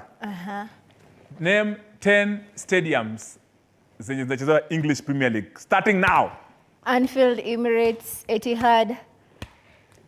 God damn it. Can I start? Can I get Ireland? 10 seconds over. Haya, Miss Kuria juu unapenda. Second chance. Don't ask Bundesliga. No. Miss Kuria likes Bayer Leverkusen, and Leverkusen are playing tomorrow. Darmstadt today. Darmstadt, yeah, they're playing Darmstadt today in the German Bundesliga top flight. Kwanza kesho nasikia kuna game kubwa Italy Serie A. All right, fine. Umesema utaki nini? 10 stadiums in the Italian Serie A. Starting now, Miss Kuria. Italian Serie A. Hata heri ungestick kwa Bundesliga. I really don't follow the 7. No, Bundesliga, the Arena, Allianz Arena. Hakuna mtu anapata hapa. Nani anapata pesa? No, we should be given a second chance. No. Nimenam zote. Second chance. Please. All right, we are warming up now. That was warm up. Producer nipatie swali ya kupatia Dantos. Dantos can hear my brain. Had to be Manchester. Obvious. Aya. Now, Dantos tunaanza na wewe in 10 seconds. Wewe ni mtu ya Ingwe. Name for me 10 Arsenal players in 10 seconds. Saka, Gabriel Jesus. Pate. Pia coach Ateta. 10 seconds. Hajasema Henry Vieira. Hajasema currently ama nini? Ndio, any player. Vieira, Henry. Ama Van Persie. So you've gotten 6 out of 10. Okay. Aya, to Celine in 10 seconds. Joe napenda Tusker. In 10 seconds, please name for us 10 players of Chelsea. Broja, Reece James, Cole Palmer, Sterling, Cucurella. All van out. Wanajua tu wachezaji wa Tusker. All right, our last trivia one before DJ tuwekea na song nyuma chini. I think wanataka tu. Aya, Miss Kuria in 10 seconds. In 10 seconds.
Nikuje nifanye nini? Upige ball. Upige ball ufunge. Mimi sitaki kupiga ball, nataka kupiga mmoja wenu hapo. Sports Extravaganza. Of course, Tony Kolanda here. This is your coach, ule wa kupanda, the one to climb, ule wa kushuka, the one to fall down. Thank you for making time, of course, on this show. Your feedback is coming in thick and fast, man. Producer, leo tuna kazi ya kuchagua. Unajua leo producer itabidi niongeze do. Sababu sasa si tuko na Maybets. Si wako na pesa, hebu pigia nani? Pigia mwenye Maybets, tunataka do. Tumeishiwa sasa kwa show ile nilikuwa kwa show imeisha. Now, ulikuwa Mr. Kwalana, mimi ni fan kutoka kitambo. Ukiwa ile station nyingine yenye ulikuwa unaleta sports show kila weekday afternoon, cheza kama wewe hapa keka. Sasa hivi mtaki namba ya Celine. Nataka nicheze kama mimi. Njaa imefika. Pombe zimeanza kukama, acha tuanze kusoma nyingine hapa. Haya, unasema Morris from Kitengela watching Sports Extravaganza, answer ni Lewis Hamilton. Sawa sawa. Najua swali pia watatuwekea kidogo baada. I'm Kevo Ashbel from Odaya. The answer question Lewis Hamilton and won back-to-back titles in 2017 2021. Buddha, kwani una encyclopedia? Google. Hi Tony and your team. Felix Ndusi from Mlolongo. Wasiata. Hinekoseu. Lewis is the hero. Okay, hapo najua ulikuwa umeongea. Sports Extravaganza. I'm Drexis from Oyole. Oyole ni? Kayole. Kayole. Okay, mimi ni Babi. So example Felix from Kitengela. The picture is for Lewis Hamilton. Too many video. Remember, you can send us a video with telling us the answer. Yani tuambie answer ukitumia video. Wende ushike simu yako hivi, useme Sports Extravaganza, I am so and so, I am from whatever. Jibu yako ni hii, ucheke, usmile na usikue pahali ya moshi. Tafadhali. Nataka kukuona. Huyu amesema tu tuned in. Tupatie penye pia unasoma, anasema 14th tunangoa Reveal. M16. Tunangojea ka reveal. Ile nani? Yeah, Lewis Hamilton. Okay, sawa. Hata mimi ndio siku gari itakuwa na land kutoka UAE itakuwa imetoka. Hiyo ndio Valentine nini yake. Natafuta kama mtu. Superstar Lewis Hamilton, I'm Jaja. Huyu lazima kwa Rastafarian. Then huyu ametuma picha but due to security reasons na watu wana watch, we shall not click on the video. He's innocent. Amesema I'm innocent from Blues. From Blues. Alijuaje huyu wa innocent? Ama ndo jina yake? We. Sharing a heartwarm hug after making I can describe your picture. Dream come true, of course. Drive Mercedes Nicholas Hamilton, who was cerebral palsy. Hiyo najua Miss Kuria na Selina hawezi sema hiyo. Became the first disabled, hii sema hiyo. Trying to the modifications, hi. Ametupatia huyu nani Samuel? That deserves something. Hey! What makes me? Summarize. Everything. Upatiwe. Huyo mwangalie director mjue nani. This is 20 marks. Watching from Kirinyaga, the hidden spot is Lewis Hamilton, formerly of Ferrari, who is joining Mercedes. What? Formerly? Watu wako na vitu mingi, Kiingereza mingi hapa. Amesema the opposite. So to change ruji. Yeah. Of course, as my producer is preparing those videos coming through, wanasema Drexis huyu tulikuwa tumeshamuona Oyole. Nimeona mtu anasema gotea somebody. Huyu nani huyu?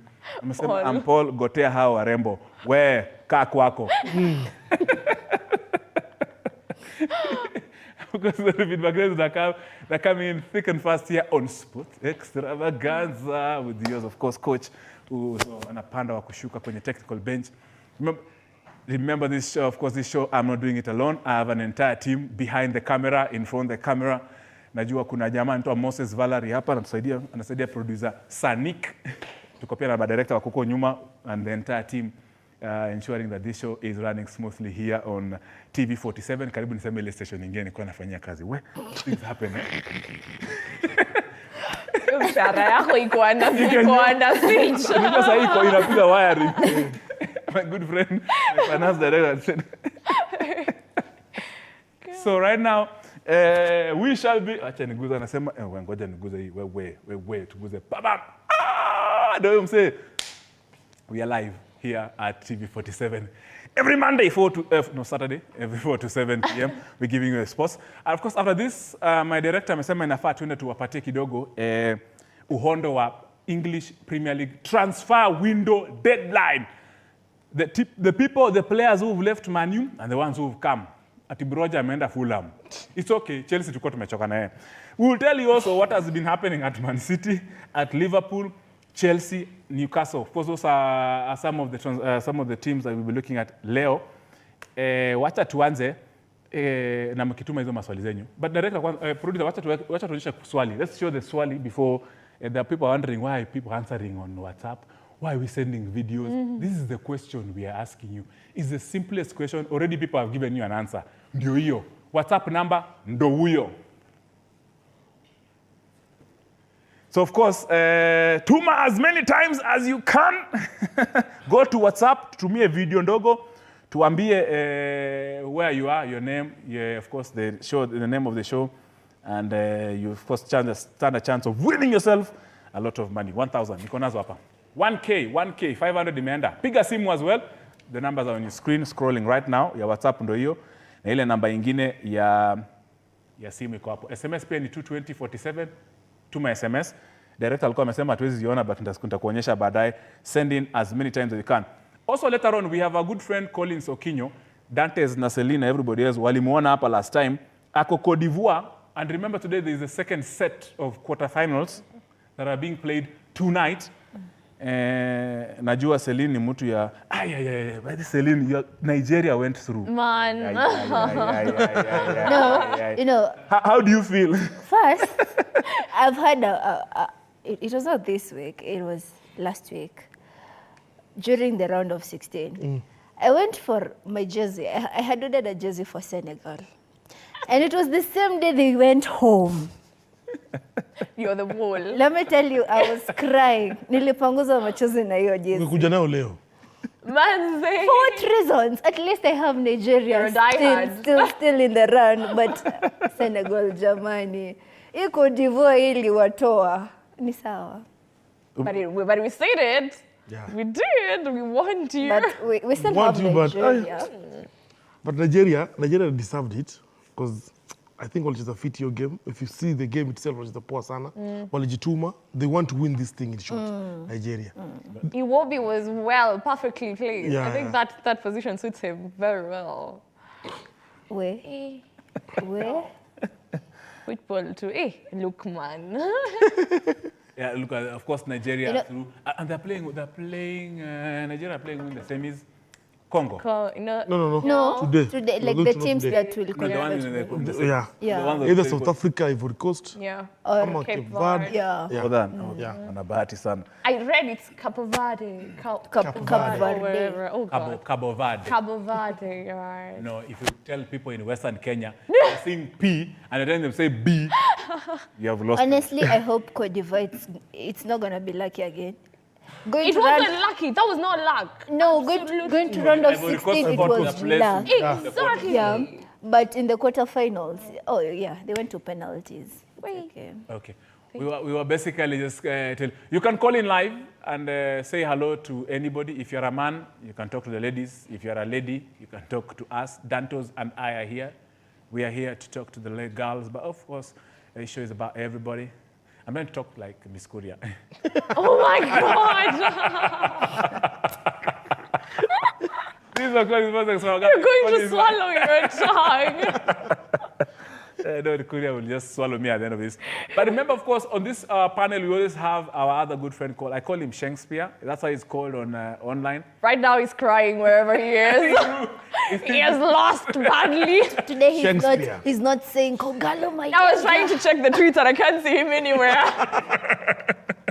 Irungu Gitao has been humbled. I hope hajatoa jazi. He really needed that humble pie. Atukua tunakana mami. Like we are breathing the air he was breathing. But the points bado Gor Mahia wanaongoza nazo ni mob. Yeah, it's still a lot. Yeah. So let's now start with Manchester United. Manchester United's transfer manenos. My producer, you have a graphic of Manchester United. We want to see the ones who are in and the ones who are out. However, I am being told that Manchester United, this January window in the English Premier League, is the most lousiest. That's the terms of analysts in the UK in terms of spending.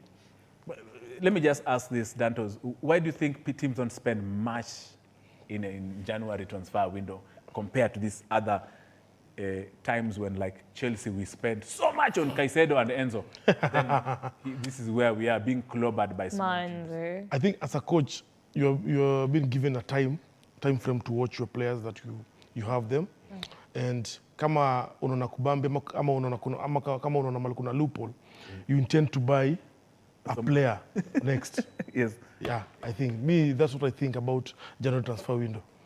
Just to improve your game. Just improve, it's not as the league, still as the unanipata, but just to improve your game. Maybe unaweza pata striking force it's not good. You intend to buy a striker. Maybe you are, what do we call it, defender is not good. You intend to buy a defender. Yeah. So let's now take a look at the Manchester United transfers. Nafasi kuja kwa screen tu sahi. Manchester didn't spend much, so they should be coming on a screen right now as we speak. So in Uyo and then Sancho alienda kitambo. But here Sancho, I think, is the biggest mistake Ten Hag alifanya. Yeah. If you ask me. Yeah. That's the biggest mistake alifanya. I think it's a mistake for Ten Hag, but it's a good choice for Sancho. Yeah. But Sancho wanted to stay in Manchester United. He didn't. Yeah. He really did. Yeah, he wanted. He wanted to stay, but the coach used shampoo on his head. He has no hair. But you see, most of the players in Manchester United squad, most of them, they're young players. Most of them want to end up maybe on loan because Manchester, they don't play. So look at this. They're getting rid of all the academy players. Yeah. No, we're giving them away on loan. So we're not selling them. They're just on loan. Yeah. Okay. He's a Manchester United. There's a Manchester United fan. But Alvaro Fernandez recalled from Granada on loan. Yeah. So I mean, Danny Van Beek, I think the injury. It's a good player, but he the was injury. Lucy. Yeah. Van Dijk and Marshall, I think. Injury was not people see those players like they're not good players. But if you look at them, they are very good players.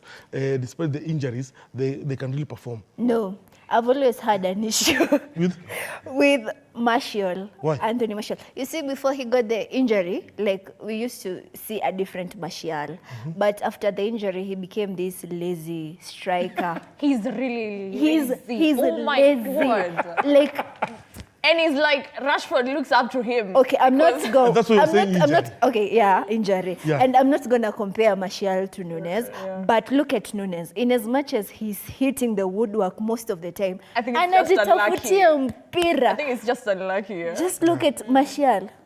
Anakaa pale mbele. Martial, if he loses the ball, he never goes for it. Oh my God. And that applies to a player in Tusker. Sitamsema jina. But this is personal. Okay, I won't say the name, but I can compare one striker or Tusker. He's always like that. Whenever he loses the ball, he never bothered to go find it. I hope you watch it. I will compare Martial to such a player. Like as a striker, you're supposed, in as much as you're waiting for ball distribution from the back, you should at least jitafutie kidogo. Usirudi usipite kwa ile half yao. But despite you unasema, do you think Martial is one of the players who can put a ball akiwa ndani ya box? Anaweza chenga na anaweza funga. Yeah, he definitely. is. That's a striker now. Yeah. But you know, yeah, okay. This hour. That's a striker. For me, okay, Marshall is lazy, but sometimes anatuokoleanga. Not recently, but sometimes. Yeah. Long time ago, alikuwa tuokolea sana. Marshall is compare na mtu kama Babatov, I think. Where Babatov? No, we will not allow them compare Babatov and Martial. Those are like you're comparing Arnold Schwarzenegger with me as an actor in Kenya. You know why I'm saying that? They play almost the same. They play almost the same. Their footwork, everything, the way they score goals. Hata ukiangalia bao za Martial mob sana. Ni zile bao wezi striker anaweza funga. Very very tactical. Huyo naye be sure ukimpata ball kwa box be sure if either angushwe ama afunge. Two things. Okay. Liverpool also have made their transfers known, and the suspended transfer that I know of is of the coach. So the coach has already transferred himself but suspended his transfer. But however, these are the next transfer, the Liverpool's transfer that we got. And thank you very much to my good friend, director, aka producer, Sanik. Ndo amekalia vitu. Na najua ni maplayer wale walifukuzwa ama wameenda. On loan. Yeah, wako on loan. Owen, Rhymes, Williams, Paul, kuna wachezaji Ned Phillips. Owen Buck. With his old Cavallo. No, Cavallo is on loan still. Yeah, most of them. He came back and then he went again back. on loan, yeah. Yeah, so these are some of the players that have been sent, but actually on loan you're just basically being told to go and explore. Yeah. Play more. Hapo huwezi cheza because there's someone better than you. Haujatosha But hataki kuuza. Anyway too bad. Of course, they continue receiving the same salary from wakishare na huko kwingine. So yeah, they anasaidiana salary, so everybody will get their money as well. So that's Liverpool. Let's go to Tottenham Hotspurs. They've done us bad. Barcelona, you have blood on your hands. So Tottenham Hotspur, and then you can call it Hotspurs or Spurs if you like. Ivan Perisic. These are the ones who are out. Dyer on loan in Bayern. I have no idea why Tuchel wanted Dyer so badly. And of course, Timo Werner and Dan Scarlett are the ones, of course, who are, and Drugusin. People are speaking about this Radu Drugusin. The money that is there is in euros, and a euro right now. There's also another one they've added. Yeah, so from Barcelona. Nani amekuja kutoka from who has come from Spurs, right? Yeah, he has come to Spurs from Barcelona. Oh, okay. My inki yangu iliishia hapo kwa Scarlett, wale wamekuja Spurs. Then of course these are the ones, all of them, Tanganga. Los Angeles. But the good thing about this, of course, being taken to the championship or those lower divisions, that we're going to be sharpened. That division is they're crazily competitive. They're not jokes. Lucas Bagwell. Well, yeah. From Barcelona? Yeah. From Barcelona? Yeah. Okay. There you are. Remember, these, of course, are the latest numbers, figures, and texts and players who are out and in the teams that you love in the English Premier League. Hata DJ Kiro atakwambia, Kiro unaweka ngoma. This is a whole football team. Wale nye wameenda. Siwanzishe tu another team. That's a whole football team when wameenda. They just start another football team. Uko championship. Uko championship. Wewe na Rao mko WhatsApp. Watu wende maandamano. Business oriented. Brains. But wameenda wengi. Those are so many. Dile tu kwa tuliza tu. Nenda unajua damu yao itulize ndo wasikae kwa bench sana wakamea. Wapate more time of playing. That is DJ Kiros. And mix pale. And of course naambiwa na producer tunakimbia kwa producer anasema tuende wapi? Newcastle. Yes, Newcastle. Hii ni timu imesumbua but walikuwa na injuries alafu Champions League ikawalemea. European football. They did bad to Union Berlin. And then sunaona Alfie au ni wenye wako juu hapo watasema wameingia kutoka Man City. Huu player hata ni mgani? Alfie Harrison ameingia kutoka huko, amesema undisclosed. This undisclosed is the number of or the money that was used to buy that particular player. So Newcastle just did one business and then they did more business as DJ Queries is saying. Yao wengine. So our out, producer ukiscroll huko chini, tunaomba tu upandishe juu ulimi yangu hivyo. Itatuonyesha tu saa ina bit wazi. Nice. Hayden, QPR, Ivanes should be the one in either this should be a team in Belgium or Scotland. Is it Scotland? Scotland. Yes. Yeah. Hizo teams za huko. Yes, you're right. The kina Dundee. Dundee. Michael Diweni, that must be one of the in-laws who are selling. Joshua Scott. Newcastle.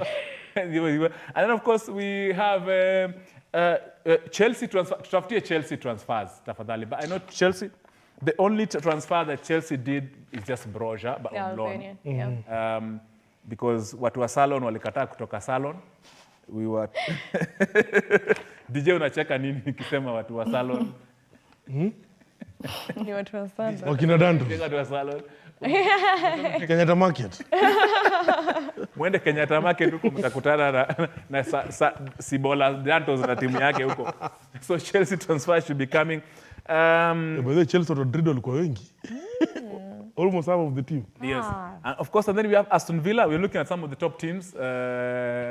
Aston Villa, we should be getting to see their in-tray and out-tray. So out-tray ndio hiyo, but in-tray ilikuwa na mtu watu wawili ama watatu. Costa na Jeji Jovic.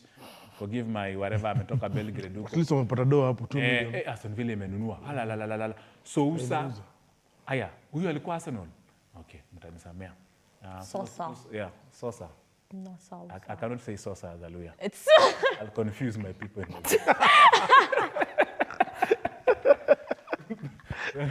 Good point, good point. Because the out-tray, ametoka Finn Azaz, Bertrand Traore. That's new. Alikuwa AFCON, yeah. So he's now Aston Villa amemwambia tafuta. Dendonka, ule alitoka Wolves. Then of course Dendonka, they Fuliano Dendonka of course. But nimze Philip Marshall, Marshall wa Manu, Costa, Rico Richards, Carl Smith na ile Sosa ingine. On loan. Yeah, I mean on loan plan. Of course, those are players. We are looking at the Aston Villa out-tray during the January transfer window. Tuende tukimbie kwa West Ham. I was looking for the coach. Calvin Phillips? What? So this is West Ham United. Carlo Marshall, Gideon Kodu, Wycombe, ameenda huko. Manchester, Connery, Christian Hagji, yo. Hilo care. Who care? Jina yake nimesikia sana. Then Phillips on loan. Pep Guardiola just didn't like this guy. Who? Calvin, yeah. No matter what. Oh my God. And he's already suffering at West Ham. He hasn't won a game. Did he start the 1-1 draw? No, I think him and Eden Hazard are in one WhatsApp group because they eat a lot of nyama choma in a jar. But he said his favorite destination to visit is Kenya. That's a weird. That's a good point. Sorry, Calvin Phillips, please come to Kenya. I mean, the tours and travel business as well. So actually, yes, Calvin Phillips is very important to insist. Calvin Phillips was asked on TV in one of the programs in a sports show, and Calvin Phillips said that his favorite destination is in Kenya. Please come, please come. We need players in Harambee Stars. Oh my God, that is... You just didn't use Harambee Stars and Calvin Phillips in the same... sentence. In my show. Selling. Not accepting. Aya. Producer amesema aya kuna Brighton kierere mingi. Brighton also didn't have much. Wanapigwa. Brighton of course have lost. Compared to last season. Hao ni KCB wengine waliuza kila mtu. Last season Brighton they have brought these players in. Valentino Barco, Adrian. Simamisha hapo, inapita. Stephen Hall, Kylan Vickers, Kamari. Huyu ni wa Kamari. And then Josh Robertson. Those are the in-tray for Brighton. Dahoud. Sunderland. They've given out Dahoud, the one who came from PVP. He went to Stuttgart. And I was shocked, he's old. He looks like he's 21. Then the out-tray is that. Yasin Ayari, Ed Tan, James Beard, kama yangu, Jack Hinchi, Edian Mazilu, Jeremy Samiento. Then Yesen Wia. Hao ndio wako on loan, wamewachwa waende. And then tukimbia kidogo harakara Brentford. Yeah, your Brentford team. Brentford, that's how things are. The in-tray. Sergio. Yes. That was so random. Regulon, Hako, Vladimir Mason, Elsos Bo, and then Brand Cross. Sivaspor, Yunus Emre Konak. Hey, Yawato, forgive my Huey tongue. It's the mushroom. It's the mushroom from Manda Shivanga. My Manda Shivanga people in Malava consider. Then of course the out-tray for Brentford, Charlie Goode. I'm a good, depending on which site you bet on. Come on, bets. Michael Olak. This must be Nigeria. In-laws. Do you have something to do with that? Then tukija kwa Nottingham, of course, let's just jump into Nottingham. In-tray and out-tray for Nottingham. Sajuri is good. And then Nottingham Forest. Yes. Sajuri is good. Yeah? Your team has given Giovanni Uko. There it is. This guy who was in Manchester United, Jesse Lingard, he's going to a team in South Korea. Yes, Anaretire sasa. That's it. Ana finishing career yake ni hapo sasa. Emmanuel Dennis Watford. Oh, amerudi tena. Mangala, Aguilera. Still another player. Huyu ni brother ule sister singer. No, I'm just Christina. I'm just saying that out of my mind. Pharrell Johnson. That's the outtray. And then quickly we just jump into our Chelsea's arch rivals, Fulham. For London, Fulham, we should be seeing them. Armando Broja and what? Somebody called him Muindi. Nilisikia vibaya, kuna siku nilikuwa na game mtu akaita. But it's okay. He's Alberian, I think. Yeah, he's a mix of that, Broja. And then that's the outtray for Fulham, Exeter, Nottingham Notts County, Sutton. Idris. Hiyo ni timu gani VJ Buludu collab? Where? Tyrese Franco and this Odutayo must be. Aluya from. No. Then tukimbia haraka unaweza tuende kwa which one is this again? Crystal Palace team ya the oldest coach in the EPL, right? Yes. Roy Hodgson. Then of course Crystal Palace, Dano Munoz in, Adam Watson in, out Niao Sean Grehan. I hope you know last time yake retire after this retire. Yeah, he's doing a great job, but if no, he survived, he needs to he survived COVID. Remember, he survived COVID. Wanasemanga chuma ya zamani. Wanasemanga love what you do. Sasa yeye ndio alitake serious. Bournemouth, serious. Let's get to Bournemouth and see how Bournemouth will be disturbing us this side of the Premier League. Unala ameenda kucheza na Greenwood. Yes, and then of course then Kefa Brooks. Kifamo out. Yes, that's how it is. Kwani wamebakisha nani? If Brooks and Mo is gone. Konde, and then Sheffield United, the ones who have a name nearer to the DJ's team. All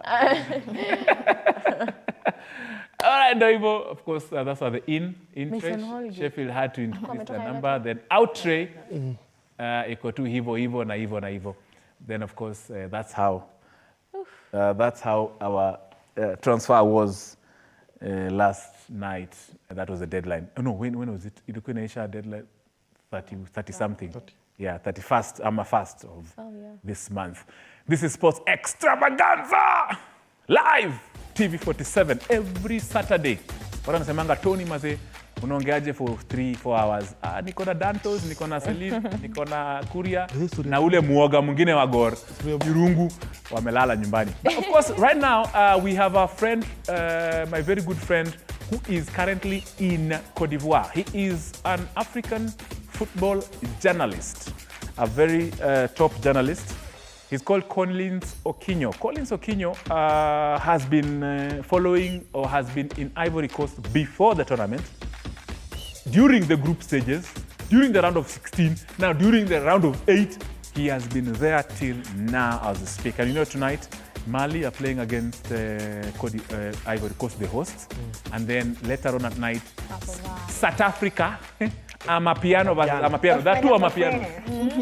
Ni Amapiano wawili. All right. So of course, let's bring in Collins Okinyo. Collins Okinyo, if you can hear me, anaenda kwanza. But DJ tuwekee ngoma tukienda break. Nasikia jamaa yetu wa nini wa Cote d'Ivoire anataka umwekee song moja kali sana. But we'll be having that, of course, the latest updates from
sio kama mwalimu, bali kama nahodha kwenye kipindi cha tasnia ya elimu. Iwapo utanikosa madarasani, basi utanipata nyanjani. Uko hapa nje, uko wapi?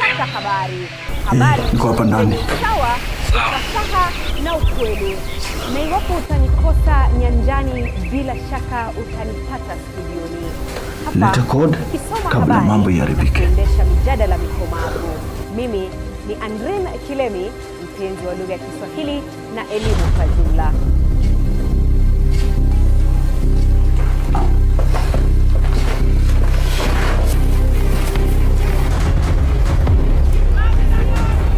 Hapo wapi Marta? Ako safe.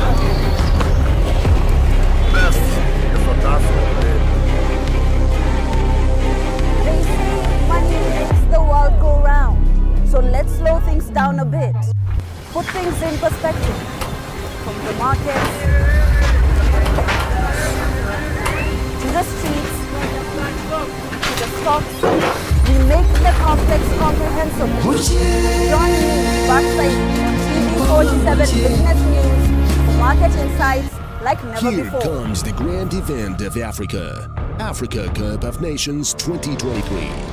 Watching all the stars of 24 countries for one champion. See traditional powerhouses defending their glory. And watch out, dark horses are racing for the top. Try your best and live to the trophy. Your money, StarTimes Sports, beyond passion and future. We are interested in telling the story that you are known for. That is our job. This is my job. My name is Victor Moyakane, and it's my honor to bring you this news this way every Thursday night. Explore Africa's inspiring legends. Stories of courage, resilience, and the indomitable African spirit. I think as far as Africa is concerned, music cannot be for enjoyment. Music has to be for revolution. What was really important was payback time to nature. The environment is everyday issue. It's the air we breathe. It's the water we drink. It's the food we eat. And we can't live without these things. Faces of Africa on TV47. Kwenye kaunti 032 gatuzi la This Nakuru. is not just a show, it is a celebration of resilience, strength, and the indomitable spirit within each of us. It causes us strain, let me not lie to you.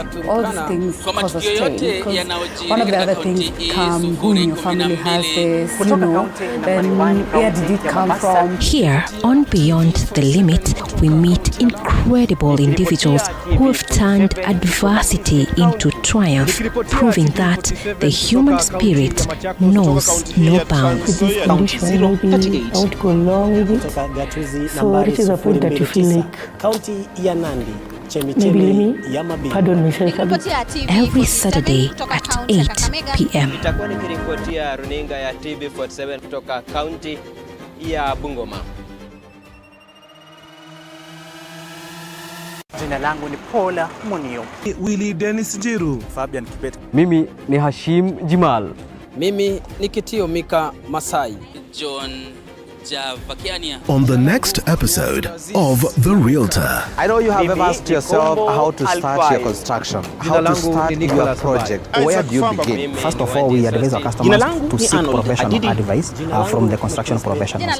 But how do you make sure that whatever was drawn is what you receive on the receiving end? We have had cases whereby somebody starts a project and let's say builders, they can take photos of another project and they send to the customer. So you as a client, you need to demand to be given daily updates. You can do videos, you can be sent via WhatsApp so that you can be able to manage your project. Join me on this Tuesday at 6:30 p.m.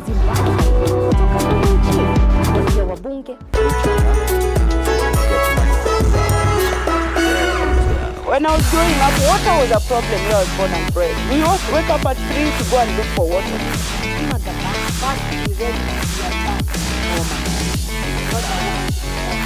Kwa hivyo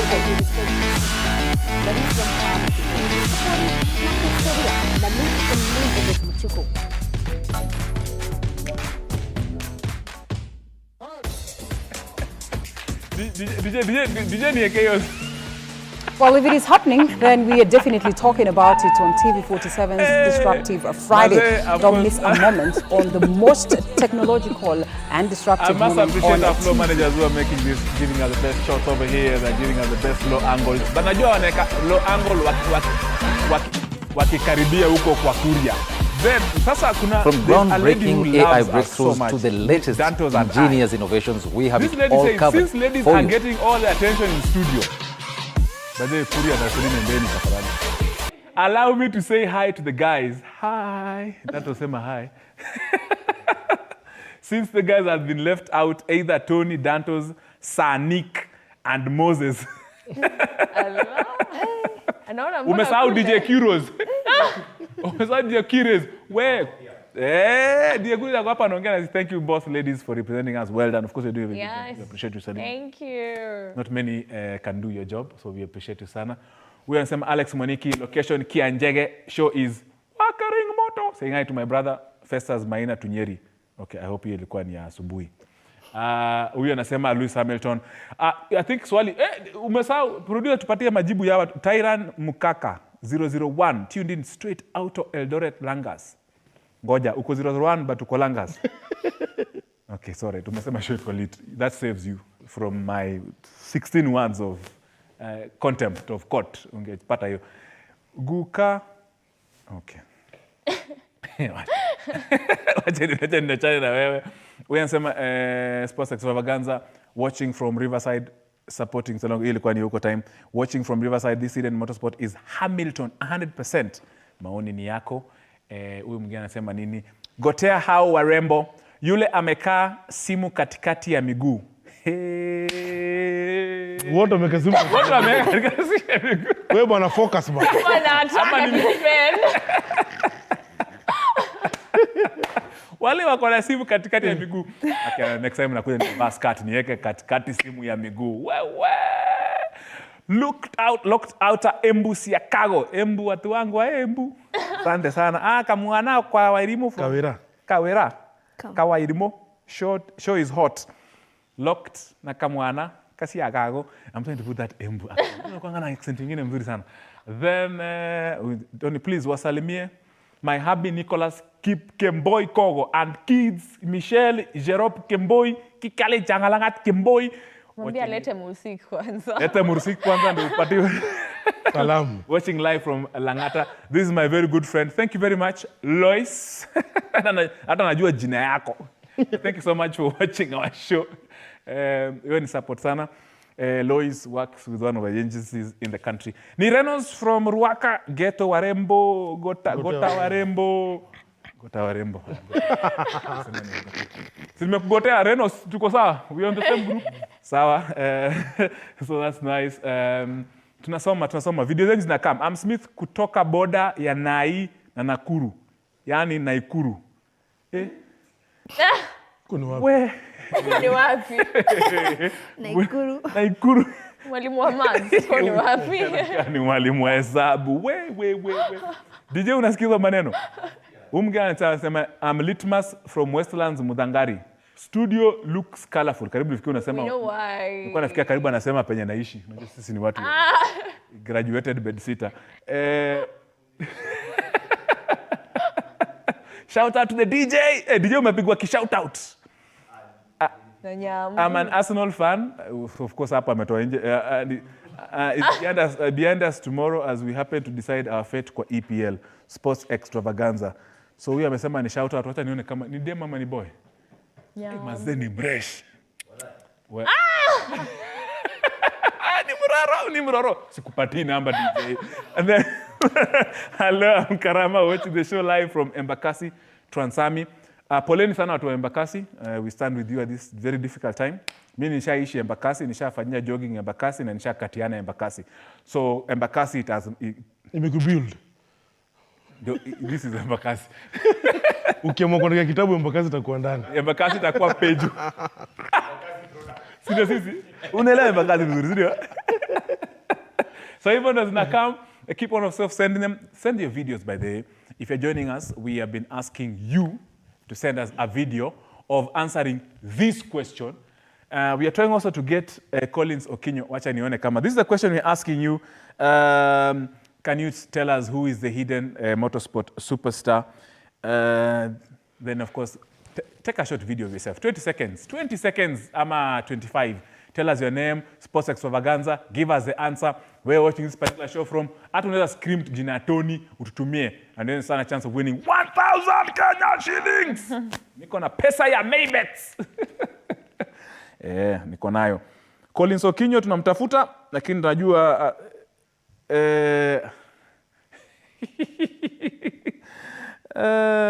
yes. So remember, if you're joining us, this is live here on TV47. I'm trying to get, ukiona nafanya simu ikifanya hivi, naongea na Collins Okinyo, ako kule Cote d'Ivoire. Unajua kuna mambo ya technicalities hapa na pale, mitambo zinafanyikanga. But hata tukijaribu kupata Okinyo, wacha tuende kwa fixtures za leo usiku. Fixtures za leo ni usiku ni moto sana. Mali ni timu ya timu ya DJ. DJ na support Mali, mimi na support Ivory Coast.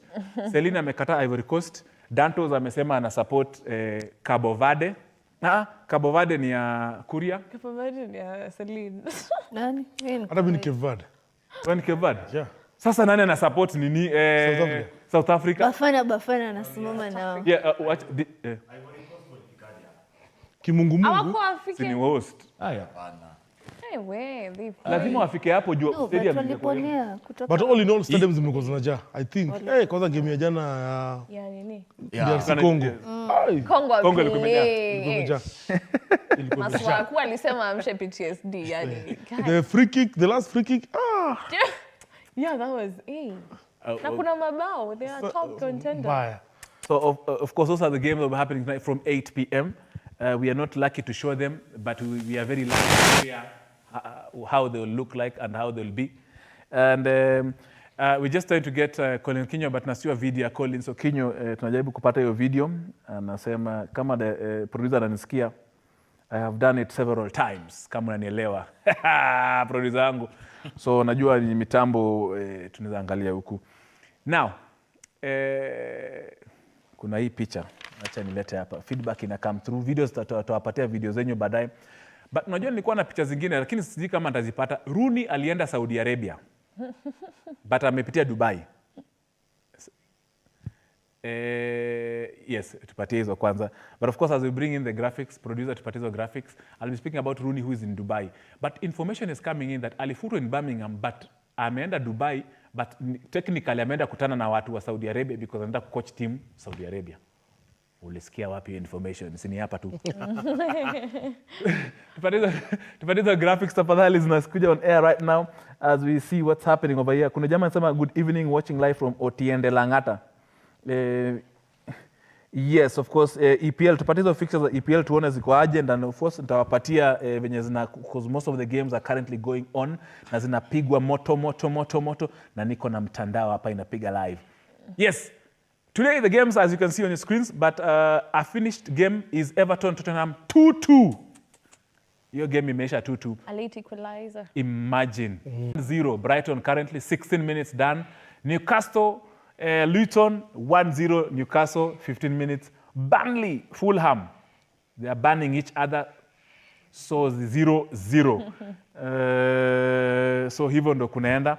Then of course later on the late kickoff will be Sheffield versus hapana hiyo si ya late kickoff. Mtanisamea ni mdomo yangu imeteleza wewe. Unajua ni ubambi. Hivyo ndo magame zitakuwa moto like that, like this. And then of course at 8:30 there's Sheffield and Aston Villa. Sunday haraka inakuja hizo game. Manchester! West Ham. Kupale. Na tuogopi. Man U tomorrow mtaona kimoto. Na DJ the team that cannot keep clean sheets. Yeah, clean sheets ni rumors. Mlisema clean sheet mtasikia. Kwanza ile bao tatu ya Onana aliangalia tu yani. Tony. Kiburi ni ile. Ya Arsenal ama ya Man U? Manchester United. Kiburi FC. Kiburi FC na muendelea kuwa number 7 na 35 points. It's okay, pambaneni na shida zetu. They're going to draw versus West Ham. They're going to draw. Na mkumbuke West Ham drew just the other day. They were just warming up for United. Yeah. Even us, we are warming up for them. Bruce is back. All right. Then, of course, that's how the fixtures will be tomorrow. KPL, of course, najua zishapita. Acha tuonyeshe haraka tu. Arsenal and Liverpool, it will be the cracker. It's the game of the weekend. Chelsea and Wolves. Tafadhali patia Wolves kichwa. I've accepted. Next show, I'm coming to cut my Chelsea jersey into pieces. Choka na Chelsea. You know, I'm happy. Unasema Chelsea ilienda na Mourinho. Chelsea, hata huwezi jua shida ni nini. Tupatie. I'm actually happy Klopp is leaving a strong team. We saw he doesn't need to sign a right back. We have corner Bradley. Okay. Yeah, it's just a big team. Tunachapa. Ule alisema tunachapa. Tunachapa Arsenal. Tuko na disasi. Disasi mbaki moja. It's all right. Chelsea, we lost it completely and we have just accepted. Manze. Yeah, kama kuna hizo yani, you know something funny? Chelsea tangu ligi yanze imeshinda number 10. We booked it at the beginning of the season. You want to remain in the league, that's your problem. That was the main goal, right? Yes. Remaining in the top flight. Yeah, we don't want to be like Everton who are deducted points. Even if you're deducted points right now, Chelsea will still remain there. Yeah. Even though kunaenda. Na nasoma tu comment ya mtu hapa. Kuna hiyo fixtures zingine Sanik ni producer wangu. Amekwama hapo kwa Chelsea juu anajua tu nataka kuona Chelsea na kuniaibisha mimi Salon FC. Those of course are some of the fixtures that are here today. We have given you all the answers or all the results for Tusker Bidco. Tusker timu ya Celine. Kamega Homeboys, we cost share with Dantos because we are from Western. Zoia Sugar Poster, then Gor Mahia PSG, then Sofapaka ama KCB. And then tomorrow Nairobi City Stars, Shabana, Muranga Seal, Bandari, Ulinzi Stars, Talanta and FC Leopards watakuwa na pambana pale na wanamaji ama wala sharks za kukula watu wa Mombasani. Mamina mkwe mnatizama hii sababu ni sharks. Yes. Yes, that's the games. We'll be there tomorrow in the Top Flight League in Kenya. Tukikimbia haraka tusifukuzwe na watu ya news ya saa moja. Producer nataka kunipatia nani? Yes, your Darmstadt team against We're already leading. So that's 1-0 I think. Nathan Teller. Yeah, Bochum or Bochum. Mainz, Werder Bremen. That is not Werder Bremen, tafadhali. It's Werder Bremen, if I'm not wrong. I'm not a German, but I learned it from watching German Bundesliga. Augsburg. Even Oziko, then Bayern Munich versus Mönchengladbach. That's a big one. It's not. What do you mean? Mönchengladbach are not doing any good. You'll see they'll do they'll do good today. But they held us to a draw. It's been a goalless draw. Exactly. They always show up when they take up on the big teams. Yep. Eintracht Frankfurt against Köln. Freiburg against Stuttgart. Sunday, Wolfsburg, Hoffenheim. Red Bull Leipzig against Union Berlin. Point ni mbili. Those are some of the fixtures, of course, that we know will be taking place this weekend. Kumbuka kwamba, if you're just joining us, this is Sports Extravaganza! Spanish La Liga. Today, mambo imechemuka, inaendelea hivyo. Valencia, Almeria, games continue. Granada, Las Palmas, Barcelona, na team ya Alaves, Real Sociedad versus Girona. Those are, of course, the Saturday fixtures. Tukikimbia pia Sunday. I should be having my Sunday ones. You gave me a Kongu Real Sociedad, isn't it? Very. Then Villarreal, Cadiz, Osasuna, Celta, Real Betis, a team on form. Yeah, Getafe, that's a big one. Then this one, Real Madrid, Atletico Madrid. That's a crazy one. Good derby. That's a big one. Hiyo itakuwa game moto sana Jumapili. They beat them in the first leg? Yeah. Atletico won. So, the second leg is going to be hard. Yeah, that's a derby, huh? Yeah, that's a derby. That's a serious Madrid derby. Derby. That's a big derby. That is number two. Number this. Atletico? Atletico wako should be number 1. No, number 1 is number 1 is number 3. Yeah. Number 3, then Real Madrid number 2, sindio? That's number 3 and number 2, yeah. Team kubwa kabisa. And then I think if there's any French League One, I looked at French League One, but yesterday, I don't know, people have lost interest. I don't know if I'm the only one who doesn't watch League One. No, you're not the one. Yeah, League One, I think you may lose meaning. If you do Cristiano alisema. Most of the time I watch it because of Nahi. Lakini alikuwa AFCON, sidhani amerudi. So definitely French League One lost form. It's just yesterday at Spanish, Strasbourg were playing against Police Sacco FC, aka PSG.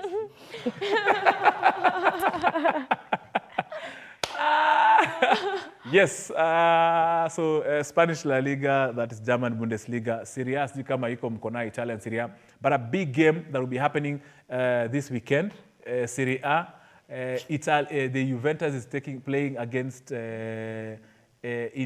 That's a big one. Another derby. Kubwa. Juventus tomorrow at 10:45 p.m.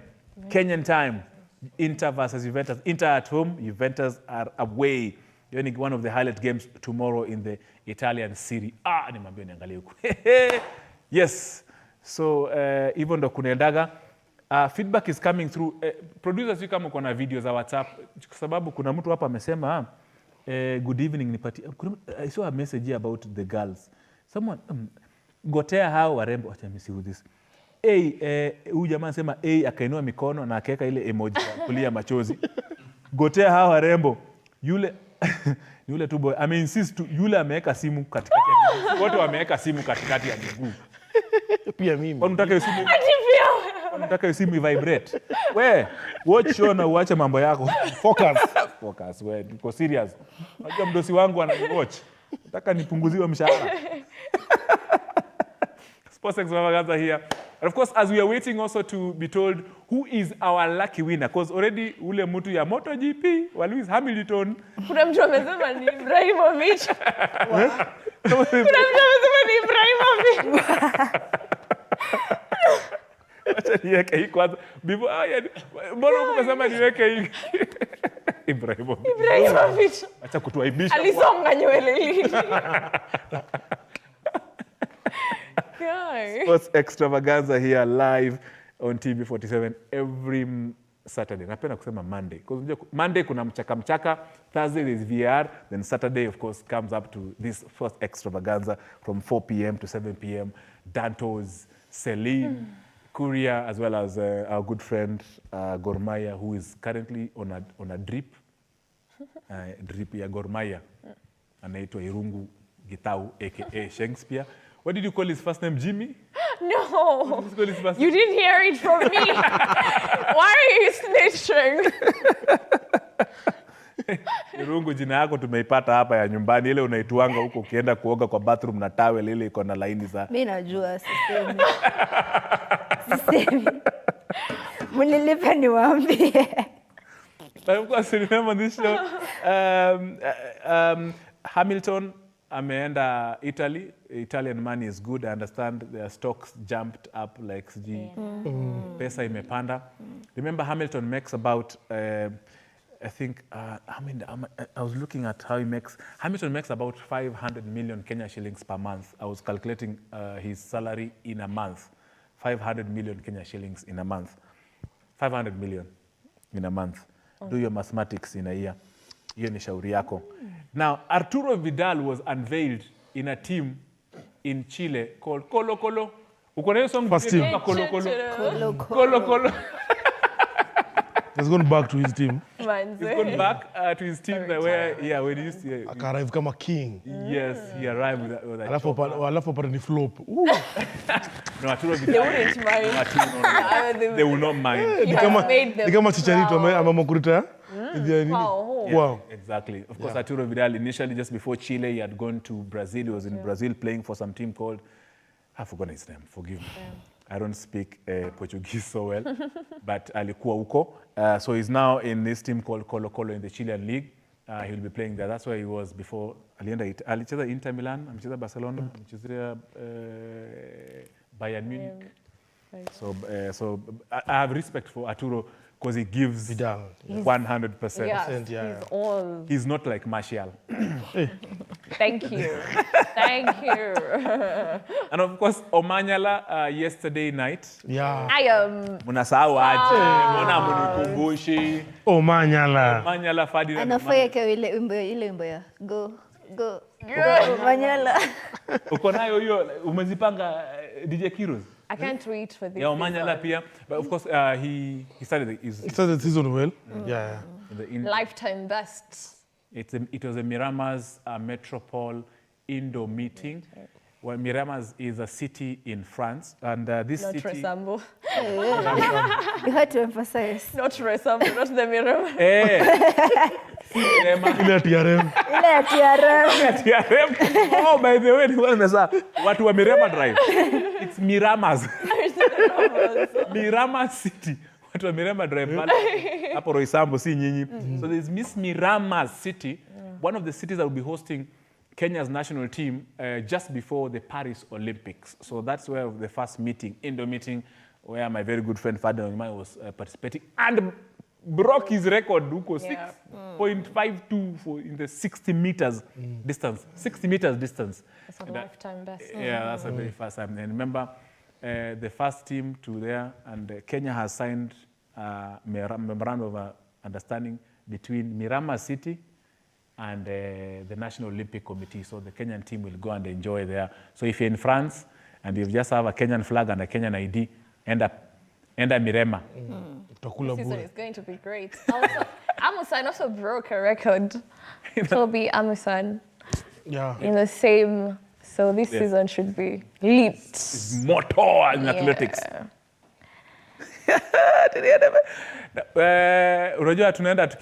Now, remember, if you're joining us, this is Sports Extravaganza with the two lovely, gorgeous ladies, and of course, the big man himself, Danto Sibola. These are big sports analysts in the country, sports stakeholders, business men and women. I was about to say unmarried. But how sure are you? Just careful here. How sure are you? Say those things.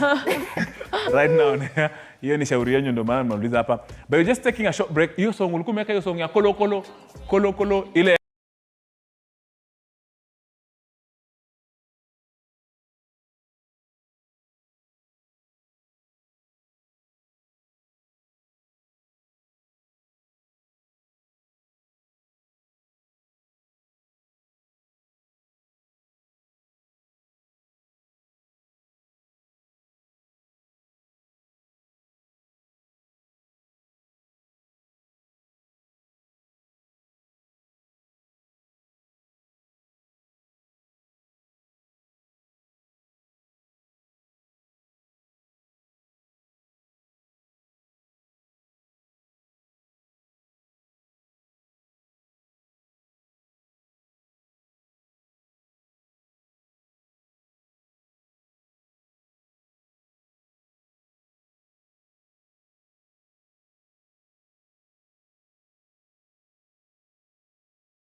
yahofiwa kuongezeka kutoka watu watatu Ijumaa.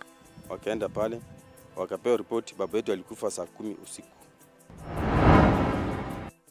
Rais Ruto amrisha wenye kiwanda cha gesi kilicholipuka Embakasi wakamatwe mara moja, huku NEMA ikiwasimamisha kazi maafisa 4. Wale watu ambao wamehusika kutoa hiyo leseni mahali ambapo hapafai, hawa watu waondoke kazini leo.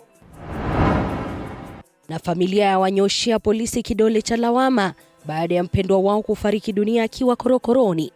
Nimeangalia mwili venye iko ni kama ni kupikwa.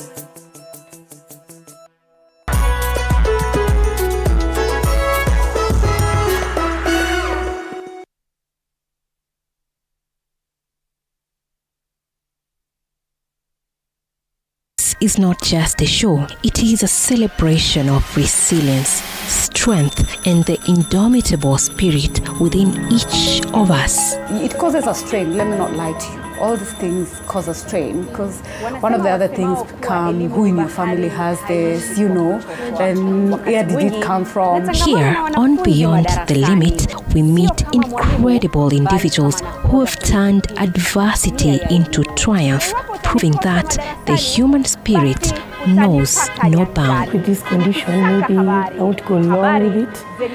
So it reaches a point that you feel like maybe let me pardon myself a bit. Every Saturday at 8 p.m. Nikisoma habari na kuendesha mijadala mikomavu. Mimi ni Andrin Kilemi, mpenzi wa lugha ya Kiswahili na elimu kwa jumla.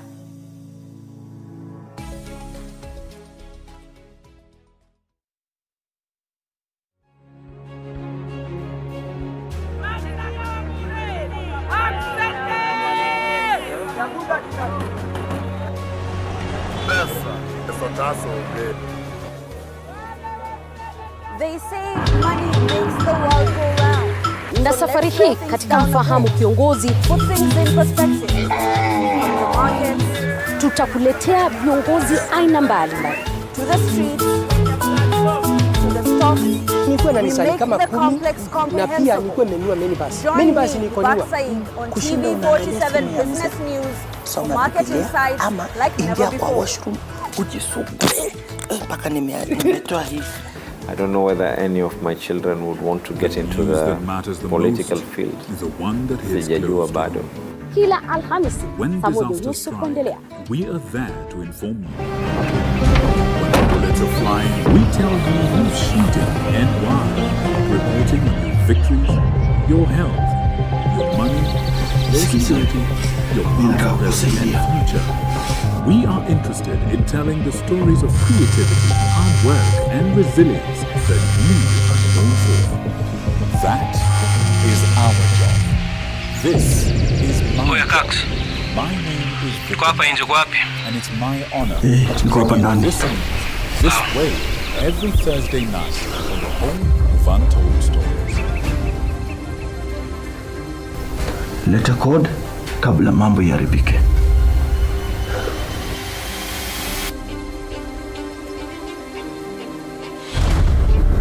Katika majengo haya, hapa ndipo sheria zinapotungwa na zinapopokelewa. Wote kwa pamoja wakifika na Wapi Magda? Ako safe.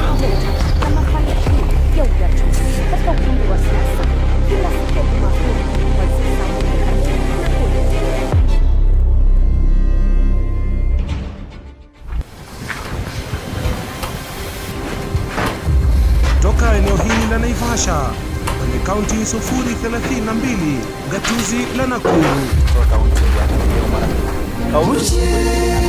Nikiripotia TV47 kutoka kaunti ya Wajir. Nikiripotia TV47 Bwana mchuzi, nadhani mwenyewe hali halisi umeiona. Tulivyotoka kwenye kikao, yule mwanamke ni ngumu hataki kuelewa. Kutoka kaunti na Mariwani, kaunti ya Mombasa. Kwa ajili ya nguruwe wanaokula miogo. Nataka nikuoneshe nguruwe wanaokula miogo yako ni wa aina gani. Nikiripotia TV47 kutoka Kisii County. Nikiripotia TV47 kutoka kaunti ya Machakos, kutoka kaunti hii ya Trans Nzoia, kaunti 0 38. Kutoka gatuzi nambari 029, kaunti ya Chemichemi. Nikiripotia TV47 kutoka kaunti ya Kakamega. Nitakuwa nikiripotia runinga ya TV47 kutoka kaunti ya Kichwa mimi naogopa. Yuma must be out of that in mind. Nilikuwa nataka kusikia maneno haya kutoka kwa watu duniani wanasifika. Mimi ni Hashim Jimali. Mimi ni Kitio Mika Masai. John Japakiania. Mimi ni Kombo Alfayo. Jina langu ni Nicholas Mbai. Isaac Famba. Mimi ni Wanji Sosti. Jina langu ni Arnold Adidi. Jina langu ni For your skin like a lotion. Na TV47 Loving you is my devotion. Give you girl full potion. Oh my beautiful addiction. Wewe bila with a sweet vibration. The two of we is a vision. Anytime I slip your name I dimension. Every Thursday, 7:30 anytime you want your ways. Watching the man that they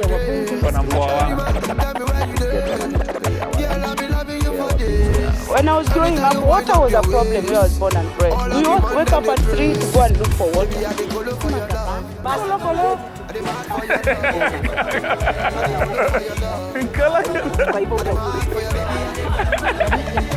That's the only part we know.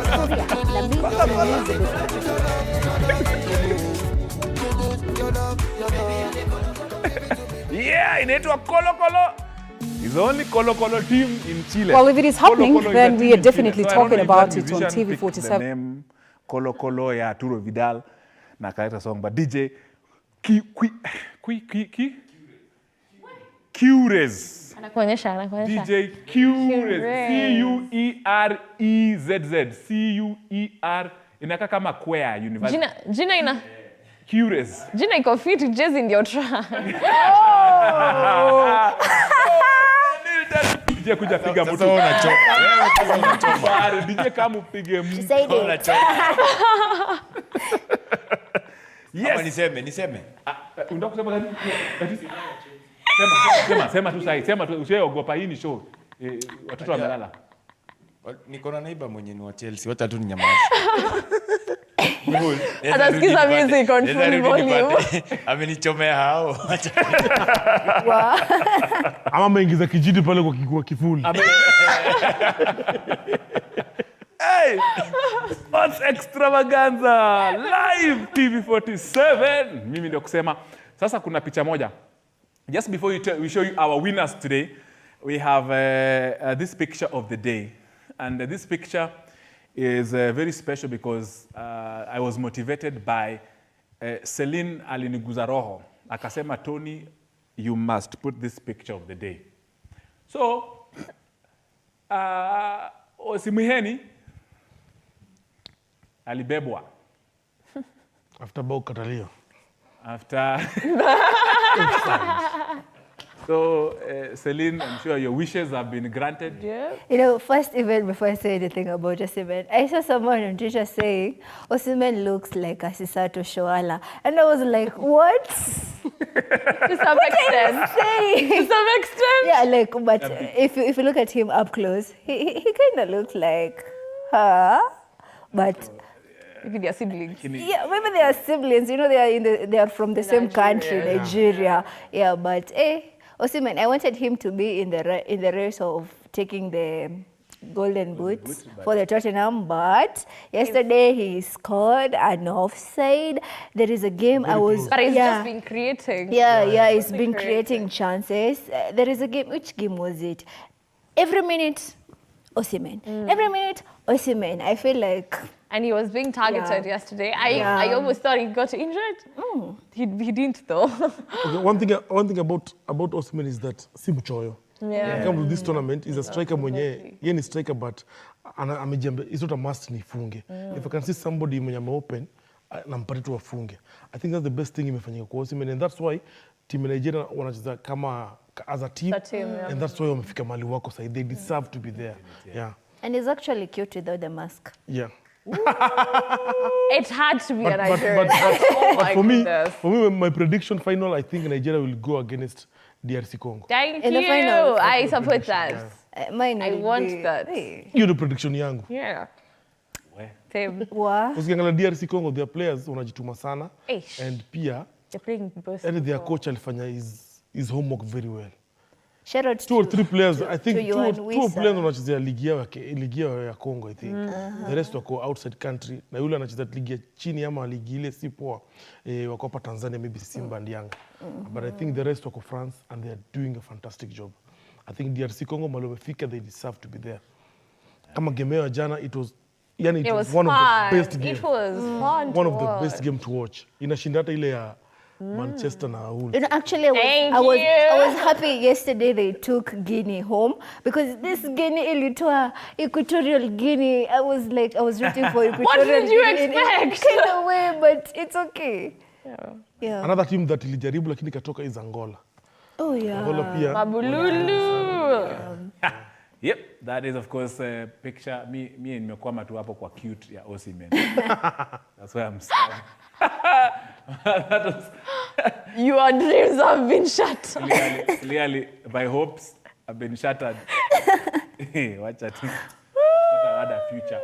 Watch out, future yangu ibaki sports extravaganza. Brighton 3-0 Crystal Palace. Burnley, Fulham 2-0 Fulham. Brighton 3-0. Yep. Newcastle, Luton 2-2. What? 43 minutes. That's the first half, remember? Brighton, Crystal Palace 3-0. That is Brighton. Burnley, Fulham 2-0. 42 minutes. Newcastle, Luton 2-2. Wow. 43 minutes. That's the English Premier League. Kumoto! Newcastle and Luton 2-2. And Newcastle, Luton 2-2. Luton are... And Newcastle were leading. Yeah. They were the first to score. Yep, that is of course how things are in the English Premier League as we speak right now. However, I would like right now, just before we give our last remarks of the day, I'll give each of my great panelists 30 seconds or a minute. Niko na dakika ngapi producer? Niko na kama niko na dakika 7. But right now, let's show you before we give you our winners. We can give you the winners, then you switch off your TVs. No. Sasa muwatch kwanza, ndio tuwapatie winners. Mimi najua hiyo story. I'm a salesman. I'm also so right now, let me bring in Miss Nduta. Miss Kuria. Zote ni zangu. So it's good. Miss Kuria, of course, tell us your last 1 minute, how your week has been. You're outstanding this week in 1 minute. Or 1.5. First of all, shout out to everyone who's watching at home, my family, my mom, hi, my brothers and my dad and everyone. Thank you for the love.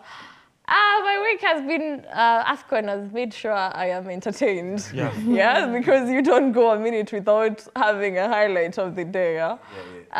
So it's been a good week. I'm looking forward to the second round of, is it the semi? The semi-final, yeah. I'm also hoping the finals will be DRC and Nigeria.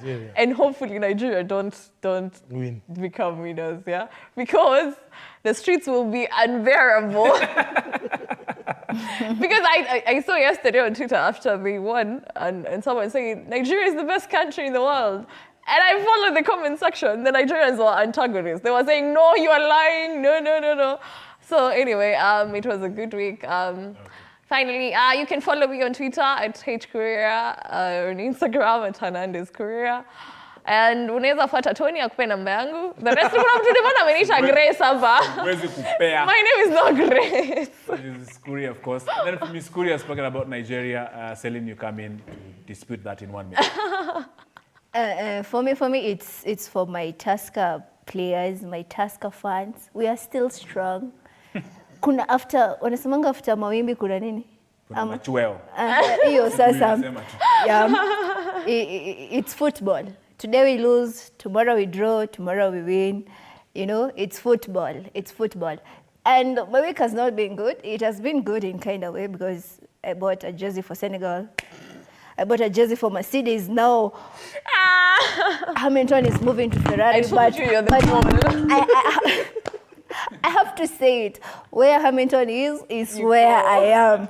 So let me. Oh, nakula time. No, hapana. She's a fan of Russell. Sasa nashangaa sasa hii. Okay, I was about to say that. I'm a fan of George. I'm a fan of George Russell and I'm a fan of Lewis. But you know, I don't know. I don't want to see the downfall of Mercedes, but it's okay. Shout out, Leonie Lambo. If I don't shout out one person, I will be dead. Shout out to you, Sean, my biggest fan, my biggest supporter. Yeah, and to all the people who are watching. Shout out. Okay. Mob love. Lagos. Dantos uko na 45 seconds or Good less. for me. Dantos uko na 45, ongelesha watu yako ya Kaburengu. Anyway, my highlights of the week was the game against, I think it was Ivory Coast, and I don't know which team, but there's a fan there. Alinibamba sana. Ule fan after Ivory Coast kufunga na uliza namba. Hiyo fan alinibamba sana. But at the end of the day, he came and apologized to her wife and the family. Akasema tu kweli, nilikuwa nataka namba. And that's the highlight of of football. That's the best thing about football. The celebration. Yani watu celebrate. Wako pale wanajaribu kuchitetea. Wanajaribu kujipigia debe. But too bad the cameras were all over. Anyway, to finish the week, I think tomorrow, sisi kama FC Leopards tuko Kariobangi Sharks on a winning spree, and I think we're going to beat Kariobangi Sharks by 2-0. Tumebeba player, tumebeba player wazuri. I think FC Leopards tutakuja by the end of tutakuja number 2. FC Leopards na mimi hapa. Thank you so much. Dantos, thank you so much.